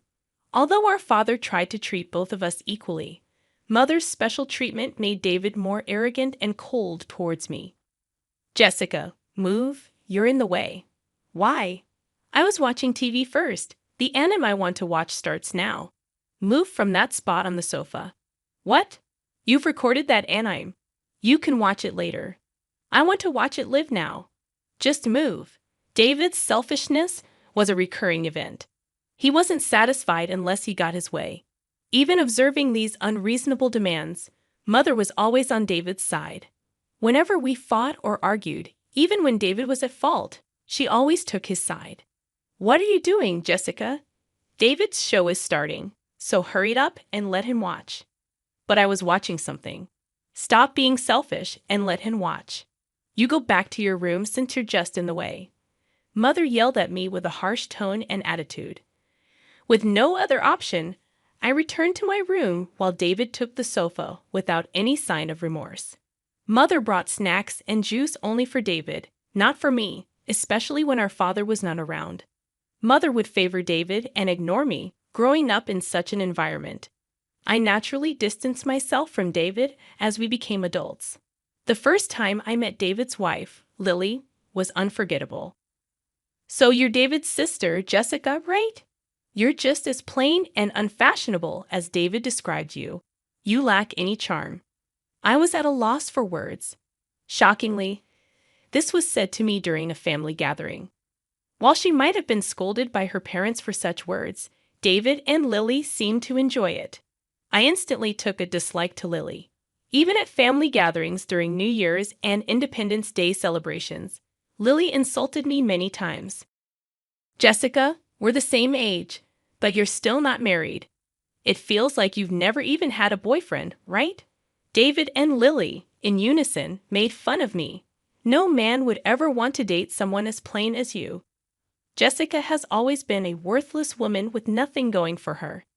David and his wife took advantage of my father's absence to belittle me. My mother sided with David, only laughing without defending me. Thus, every time the family gathered at our parents' home, I felt uncomfortable. Several years ago, due to David's job transfer, family gatherings became rare, and I had some peace. However, recently, David returned from another transfer. Since then, regardless of the season, he has been coming home every weekend. Their frequent visits have been a great inconvenience to me, and if anything, their sarcasm seems to have increased. You're still as plain as ever, huh? Living at home at your age? That's unthinkable. Do you know they call women like you a parasite single? Single? It's embarrassing to have a parasite single as my sister-in-law. David and Lily are right. It's truly embarrassing as a parent. Ignoring the fact that I support my mother's lifestyle, I shut myself in my room whenever David and Lily belittle me like this. Even though David and his wife don't particularly want to spend time with me, I often notice that they go out to eat with my mother. During these times, I quickly prepare and eat my dinner, then return to my room after cleaning up. This way, I can work in my room without much contact with David and his wife. However, the frequency of their visits increases day by day, and it seems my mother treats them to meals every time. I was surprised many times when I saw the credit card statements. They often went to high-end wine bars or barbecue restaurants. Moreover, most of the designer items David and his wife wore were bought by my mother. I couldn't help but question the situation where my mother lavishes them with gifts and treats, and they accept it as if it's their due. At the end of my patience, I once confronted my mother about it. "Mom, you're spoiling David and Lily too much with the dining out and all. They both work, so why don't you let them pay sometimes?" When I said this, my mother's face turned bright red with rage. "Who do you think you were lecturing me? How I spend my money on David and Lily is my business. Have you forgotten the favor of letting you live in this house?" Mother raised her voice and exclaimed. It seemed she felt as though she was doing me a favor by letting me live with her, which took me by surprise, considering she's been depending on my income and everything I've done for her. The only reason I live at my childhood home is to honor a promise I made to my father. It's not because I want to be with her. It seems Mother shared our recent spat with David and Lily, and they came to the house a few days later and said the following: "Jessica, enough is enough. The only reason you've been able to live in this house is because of Mom. How dare you go against such a kind-hearted woman? People like you are called parasites, Jessica. You should leave this house." "Excuse me? You heard us, right? We're going to be living here with Mom from now on. Could you please leave?" Parasite burden. The couple, along with Mother, lashed out at me fiercely. My patience was at its end. I'm not a saint. I can't see a reason to be kind to these people any longer. It's too late for them to regret the way they treated me. At that moment, I decided to get my revenge on David, Lily, and Mother. "I understand. If I leave, you'll be satisfied, right?" When I said this, the couple grinned maliciously. "Remember what you promised. If you're still here the next time we come, we won't hesitate to kick you out." Finally, the day has come for us to live in this house. Let's have a wonderful life together, Mom. Yes, I'm very excited. It will be wonderful living with David and Lily. It will be such a joy. As David, Lily, and Mother cheerfully chatted about such absurdities, I went back to my room and immediately started looking for a new place to live. I'm not particularly picky about the size of my living space, so I chose an affordable apartment near my workplace. It's in a building with secure entrances and is close to a supermarket, so I felt safe there. I immediately arranged for a moving company. When I informed Mother about the moving date, she apparently contacted David and Lily right away. About a week later, I completed the move. It seems Mother didn't even want to be with me anymore. She went on a vacation with the couple for several days. They scheduled their return to coincide with the day David and Lily would move their stuff into our family home. As expected, Mother called me soon after. "Jessica, what is going on? Why are the furniture and appliances gone?" "Well, I bought them with my money, so it's only natural for me to take them with me." "What are you talking about? Don't be ridiculous. They were all bought by me. Did you forget that you begged me to replace the furniture and appliances, and I bought them for you? I paid for them with my money. Anyway, all the money you've been using is from me. Stop talking nonsense." It seems Mother had forgotten that the card she was using was provided by me. Mother only remembers things that suit her, but I didn't mind. I casually ended the call. Eventually, Mother decided to buy new things, but she couldn't buy anything because I had emptied the bank account linked to Mother's credit card. A few days later, I received a call from David. Mom's credit card isn't working. What's going on? You're the one behind this, aren't you? David's tone was full of anger, showing that he had a sharp intuition. I just did what was necessary. Saying it's my doing sounded negative. I was kicked out of the house. I used to support my mom's lifestyle, but that's no longer needed. I've emptied the bank account linked to the credit card she's been using. I can't stand her spending recklessly anymore. Wait, does that mean all the living expenses? So far, all the living expenses were covered by me. Didn't you know all the wines and grilled meat you and Lily enjoyed? The designer clothes and bags you wore proudly. Everything was bought with the money of the sister you've been looking down on. Is that so? All this time, we've been unknowingly taking advantage of you. Exactly. How do you feel now, David? How does it feel to realize that your lavish lifestyle was thanks to the money of the sister you mocked? You guys are so proud. It must be humiliating. But you're talented, so earning that much money shouldn't be a problem for you, right? I provocatively said it on purpose. David seemed to be at a loss for words, looking very frustrated. Dan, why the hell didn't you tell us? It seemed that David's wife, Lily, had been listening over speakerphone as her voice chimed in. Why didn't you tell us sooner? Mom, doesn't that mean you have absolutely no money? Mother seemed flustered under Lily's accusations. I always thought there was a lot of inheritance from my husband. I'm sorry. While it's true that our father left some inheritance, due to Mother's excessive spending habits, he couldn't leave much. It was for this reason that he advised me to amass as much wealth as possible. I'm sure you all can figure something out, right? I've only done as you told me. David, I'm cutting ties completely with you, Lily, and Mom. So I'm hanging up now. Wait, we're not done talking. Ignoring my brother's protests, I hung up the phone and blocked his number. Later on, I received emails from both Mother and David asking for help. From these, a new revelation came to light. Apparently, David had quit his job, assuming he'd have a leisurely life living off the presumed family wealth. With the constant luxury he was provided, it's not surprising he had such a misconception. Currently, David and his wife are working part-time jobs, barely affording basic household items. Their extravagant past lifestyle is no more, resulting in endless arguments between David, Lily, and Mother. Every time they argue, I receive emails from both parties expressing their desire to live with me. Of course, I've cut ties and simply ignored these messages. Presently, I'm enjoying my comfortable life alone, with no need for any relationship with David or Mother. I believe I fulfilled my promise to my father. I'll continue to work and invest, aiming to increase my assets, and little by little, I plan to explore the worlds of romance and marriage. Divorcing you was definitely the right choice. You and your child are still just as sad as ever. I make $200,000 a year now. It seems like my ex-husband just wants to brag about himself. He doesn't even bother to ask about how we're doing. Oh, by the way, let me introduce you to someone. Hey, come here. This is my new wife, Harriet, he says, introducing me to his new spouse.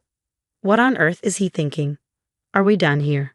Well then bye, I say, trying to leave. Wait a minute, he says, blocking my path again. Are you just jealous because we look happy? Just because you're poor doesn't mean you have to be so twisted. You'll end up even more miserable, you know. He assumes that I'm unhappy. I'm past feeling angry and now just feel disgusted. While I stay silent, my ex tries to say something else. But my son Johnny interrupts. Mom, can we fire this guy? Hi, my name is Lisa, and I am now 42 years old. I married George, my co-worker at the same company, when I was 26. I continued to work after we got married but quit when I became pregnant. Later, our son Johnny was born. Now that Johnny has turned 7 and started elementary school, parenting has settled down a bit. I thought it might be time to start working outside the home again, so I talked to my husband about it. He agreed right away, almost like he was waiting for me to suggest it. He probably thinks it would help our household budget if I started working, but he's been rushing me about it. Have you found something yet? He asks. Not yet. I'm looking carefully, I reply. Just find something, he says, seeming to want me to work no matter what. When I mention looking for a part-time job, he suggests, if you're going to work, why not full-time? If that seems too much, it doesn't have to be 5 days a week. How about 3 days, 8 hours each? Johnny isn't completely independent just because he's in elementary school. He comes home early, you know. But my husband insists Johnny can go to after-school programs. Full-time 5 days a week would be best, he keeps recommending. He seems to want me to work long hours. I can't complain since I was the one who said I wanted to work. But I haven't worked in years, so I'm nervous. Ultimately, I'd like to get used to it gradually, even if I do work full-time. I feel bad about quitting if I find it too hard after trying. So for now, I've decided to work part-time, about 20 hours a week. My husband complained that full-time would be better right away, but he reluctantly agreed when I said I'd consider it if I could handle it. I didn't think he cares so much about our finances. I found him a bit nagging about my job search, but I was also pleased. It's better to have a spouse who considers the finances than one who's unconcerned about it, especially in a long-term relationship. But I would later realize this perception was mistaken. A few months after I started my part-time job, a message came to my phone. Wondering who it was, I checked and saw a very familiar name. My former colleague and also my husband's current colleague. I thought it had been a long time and casually read the message. Then I was so shocked by the content that I raised my voice. What? What does this mean? This must be a joke. The message said, "Long time no see. I saw your husband the other day looking very friendly with some woman. I thought he might be cheating, so I sent you this message." The message was informing me of my husband's affair. It even thoughtfully included pictures. I was deeply shaken. The person in the photograph was clearly my husband, and the woman he was arm in arm with was a stranger to me. Even if it was a woman I knew, being arm in arm like that would be totally wrong. As I was reeling from the shock of the photographs, another message was sent. This woman is actually the division manager's daughter. She's an employee at our company, so she of course knows your husband's married. They're so brazen, aren't they? I wonder if all young folks are like this now. It was obvious from my colleague's message that she was enjoying this gossip. I replied with thanks and closed the messaging app. I never thought my husband would cheat on me, but when I thought about it, many things started to make sense, especially how he had been pushing me to work hard even when I wasn't settled with childcare. He must have thought it would give him more time to cheat. And today, he's supposedly away on an overnight business trip. It's probably a lie to spend quality time with his mistress. The next day, when my husband came home, I confronted him immediately. I knew that if we were going to divorce, I should keep a straight face and gather evidence, but I couldn't pretend everything was okay. "What is this all about?" I demanded, showing him the picture. My husband was taken aback for a moment, but quickly recovered and defiantly responded, If you know, then it can't be helped. It's exactly as you see." I was surprised. I had expected some kind of excuse. "The woman is the division manager's daughter, right?" I asked. "The division manager is destined to move up even higher in the company. You understand what I'm saying? To be blunt, I'd gain more from marrying this woman. It would guarantee my promotion. She's younger and prettier than you two," he said with a disdainful expression. I thought that if he cried and apologized, I wouldn't go as far as divorcing him because of our child Johnny. But this attitude of his, what was this? He didn't seem to feel guilty about cheating at all. He even brazenly compared me to his mistress, saying she was better than me. Was he really this kind of man? I was so disappointed. As I remained silent, he grew more confident and continued, "Well, that's how it is. I think we should divorce. It's a bit sooner than planned, but I was going to tell you eventually, so this is good timing." And so we divorced. After being told all that, I couldn't even pretend I didn't want to divorce. It was better for my mental health to quickly get the child support and divide the property and then divorce. He paid the child support at the amount I asked for, and he gave me almost all the property. Naturally, I got custody of Johnny. He was planning to marry the division manager's daughter. He seemed to feel that a little money was no big deal. When he left the house, he parted with the words, "Do your best to scrape by. Raising a child on a single income won't lead to wealth. Unlike you, I'm joining the ranks of the rich. The division manager's family is wealthy after all. We probably won't meet again, so struggle on at the bottom." Those were unbelievable words for a man who had a child of his own blood. I was relieved from the bottom of my heart to be rid of such a man. Although I felt relieved mentally, daily life was indeed hard. Even though I had received child support and property, I didn't have much savings, so I needed to work hard from now on. Working part-time alone just wasn't enough to get by. In the end, I had to quit my part-time job and started working full-time. I felt bad for Johnny, but after he finished elementary school, I had him go to after-school programs on his own. Unexpectedly, I found myself working full-time, and everything became challenging all at once. When I came home from my unfamiliar job, I had to do all the housework by myself. My life had completely changed from before. Time flew by as I was too busy every day. Before I knew it, 7 years had passed since my divorce. But no matter how busy I was, I adapted. Now that Johnny is in middle school, he can mostly take care of himself.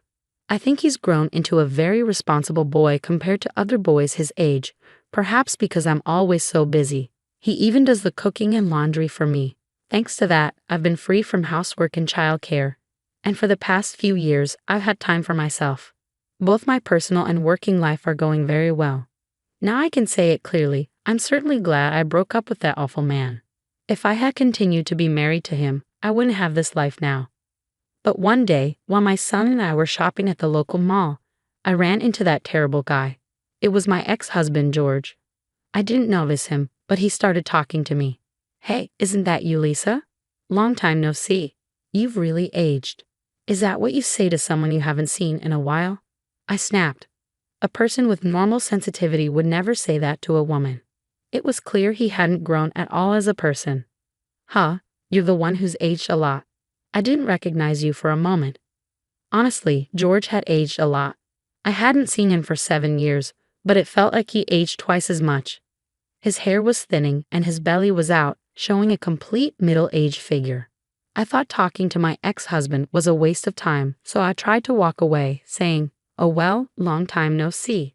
But I don't really have anything to say to you. See you later." But he wouldn't let me go. He stood in my way and started talking nonsense. Hey, don't be so cold. The family is all together again. Let's catch up for a bit." I didn't want to hear anything about his life. If there was one thing I'd like to complain about, it was that he stopped paying child support a few years after our divorce. Child support is not my right but Johnny's right. The fact that he could talk so openly in front of Johnny, who was owed that money, made me irritated. But George didn't care about my mood at all. He started talking about his recent life, which I didn't want to hear. After our divorce, I remarried. I married the daughter of the manager who was in that picture with me. Oh, he's not a manager anymore. He's an executive now. And I got promoted to manager. I'm definitely winning now. To be honest, I didn't care how much George had been promoted. It had nothing to do with me, and I wasn't envious. All I thought was, why are you bragging about not paying child support even after being promoted? He's such a cheap man to not even pay a few $1,000s a month even though he's winning. And to rub it in even more, George continued his bragging. "Breaking up with you was the right choice. You and your son still look poor. I make $200,000 a year." In the end, George just wanted to brag about himself. He didn't even try to hear about our lives. I thought that any normal parent would be curious about their child's life. But he didn't even talk to Johnny, who was standing right in front of him. He's really a terrible father. Oh, that reminds me, let me introduce you to someone. "Hey," George called over a woman who was looking at clothes in the distance. The woman came over, and I knew right away who she was. I had seen her in a picture before. It was George's new wife, Harriet. "Meet my wife, Harriet." "How about that? She's way more beautiful than you, isn't she?" he said. What was he thinking? This woman stole my husband when we were married. I'm glad we're apart now. But back then, it was shocking, and I did resent it. I have no good impression of this woman at all. You'd think my ex-husband would know that, even though he's not the brightest. But he must be really looking down on us, not realizing how insulting this is. Oh, is that all? I don't have time. Bye-bye, I said, feeling extremely unpleasant. I didn't even glance at the woman, let alone greet her. Wait a minute, my ex-husband said, blocking my way again. Stop it. There's no point in hearing about your home life. Jealous because we look happy? You're not just poor in money. Don't be bitter in your heart too. You'll only get more miserable. My ex-husband arbitrarily decided that I'm unhappy. Mind your own business. I'm perfectly happy, so leave me alone. The most unfortunate thing lately is being spoken to by you. Even though I said I was happy, my ex-husband didn't believe it at all and continued to worry about my situation. Well, happiness varies from person to person, but being poor isn't happy. Don't push yourself. It's probably impossible for you to remarry with those conditions. I'm worried about you as your ex-husband, you know. As he said this, his face showed an expression completely opposite to concern. He was making a complete fool of me. When I looked at the face of my ex-husband's wife standing next to him, she was also smirking, looking like she was making fun of me. I'll never be friends with this woman. She feels good by looking down on people. She's the worst kind of woman. I told you, you're way better. Have some confidence, George said, either sucking up to his current wife or praising her as the best compared to me. Well, he was promoted thanks to his current wife, so he's probably buttering her up whenever he can. He's really the worst man. You're really the lowest level of woman. I can't believe you were able to marry him. Harriet, my ex-husband's wife, insulted me even though we had just met. That's the worst kind of behavior. I wanted to leave the scene as soon as possible so I wouldn't retort, but my ex-husband stood in front of me, blocking my way. I'll tell you we're still in love, so the chance of getting back together is zero. Don't get your hopes up for something wrong, he said. He seemed to be having some wild delusion, thinking I was still attached to him even though it's been 7 years since our divorce due to his affair. His head was so full of fantasies that I couldn't say anything. When I was at a loss for words because of my ex-husband's ridiculous delusion, he seemed to think he was right. Hey, too shocked to say anything. Being a popular man is tough. What's popular about a middle-aged man's appearance? I was past anger and starting to feel sick. When I remained silent, my ex-husband tried to say something more, but Johnny interrupted him. Mom, can you fire this guy? Huh? My ex-husband was dumbfounded by Johnny's incomprehensible words. It seemed Johnny was very angry, calling me this guy instead of Dad. Well, it doesn't matter, but what do you mean?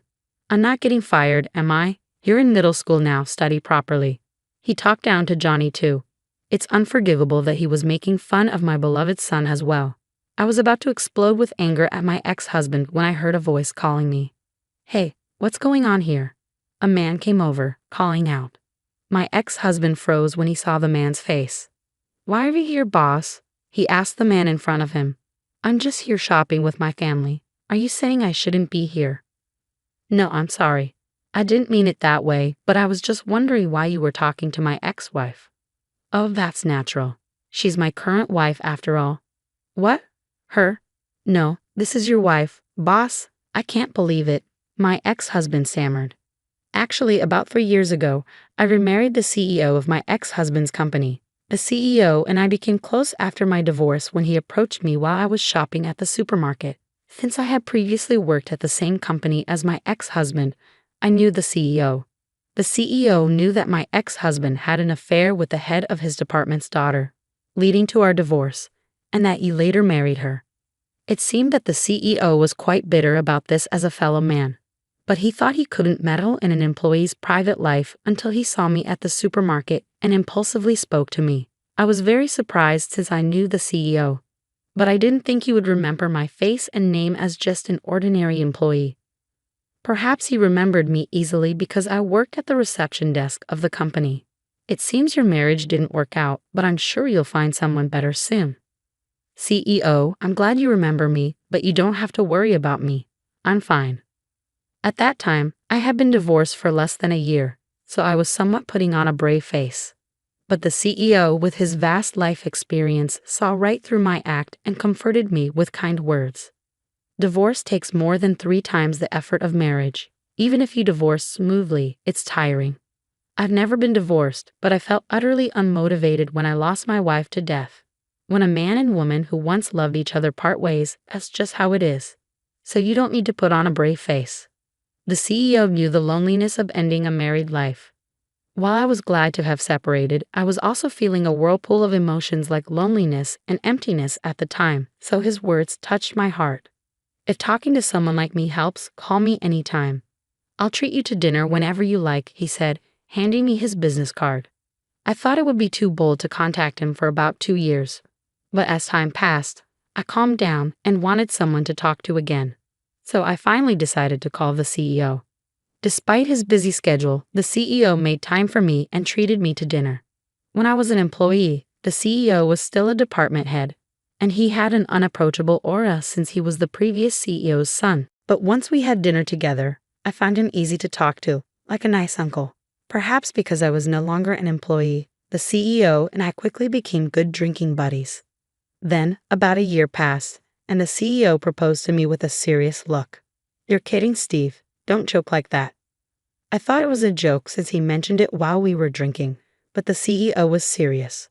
"At first, I wanted to encourage you after your divorce, but being with you really calms me down. I haven't felt this way since I lost my wife. Honestly, I feel like I'm the one being healed now. If you're willing, let's spend the rest of our lives together." "Give me a day to think about it," I said and consulted with my son. "I don't mind. You should decide based on whether you like him or not." "Mom." Since there was no particular opposition, I decided to marry the CEO. To be honest, I liked him. I thought he was just a drinking buddy, but I also felt truly healed when I was with him. We both felt comforted, so I thought there was no obstacle to living together. When I heard the story about the president's deceased wife, I really understood that he loved her.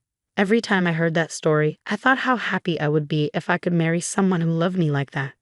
To be honest, I even felt a little jealous of his wife. And so we became a happily married couple. The president really dotes on my son Johnny as if he were his own. Perhaps it's because the president had no children with his previous wife, but they get along so well that they look like a real father and son. I truly am happy now, just as I told my ex-husband.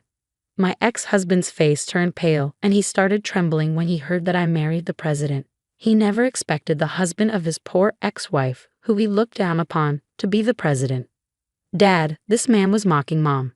"Fire him," Johnny tells the president about my ex-husband without mercy. "Idiot." "No, Johnny, what are you talking about?" "We were just chatting." My ex-husband tries to smooth things over, but it's clear to the president. "You have a tendency to look down on people in the company. Johnny is probably telling the truth. I've heard some bad rumors about you from your subordinates. I think I'll investigate this, so be prepared." I never thought the president would take Johnny's words seriously and investigate the misdeeds within the company. My ex-husband apologizes to the president. "I'm sorry, I might have been a bit harsh on your wife. Can you please hold off on the internal investigation?" He's begging even in a crowded shopping mall, showing how much he doesn't want the investigation. But this is practically an admission of guilt. The president is not listening. "No, I'm going to proceed. By the way, your close friend, the executive, has a bad reputation too.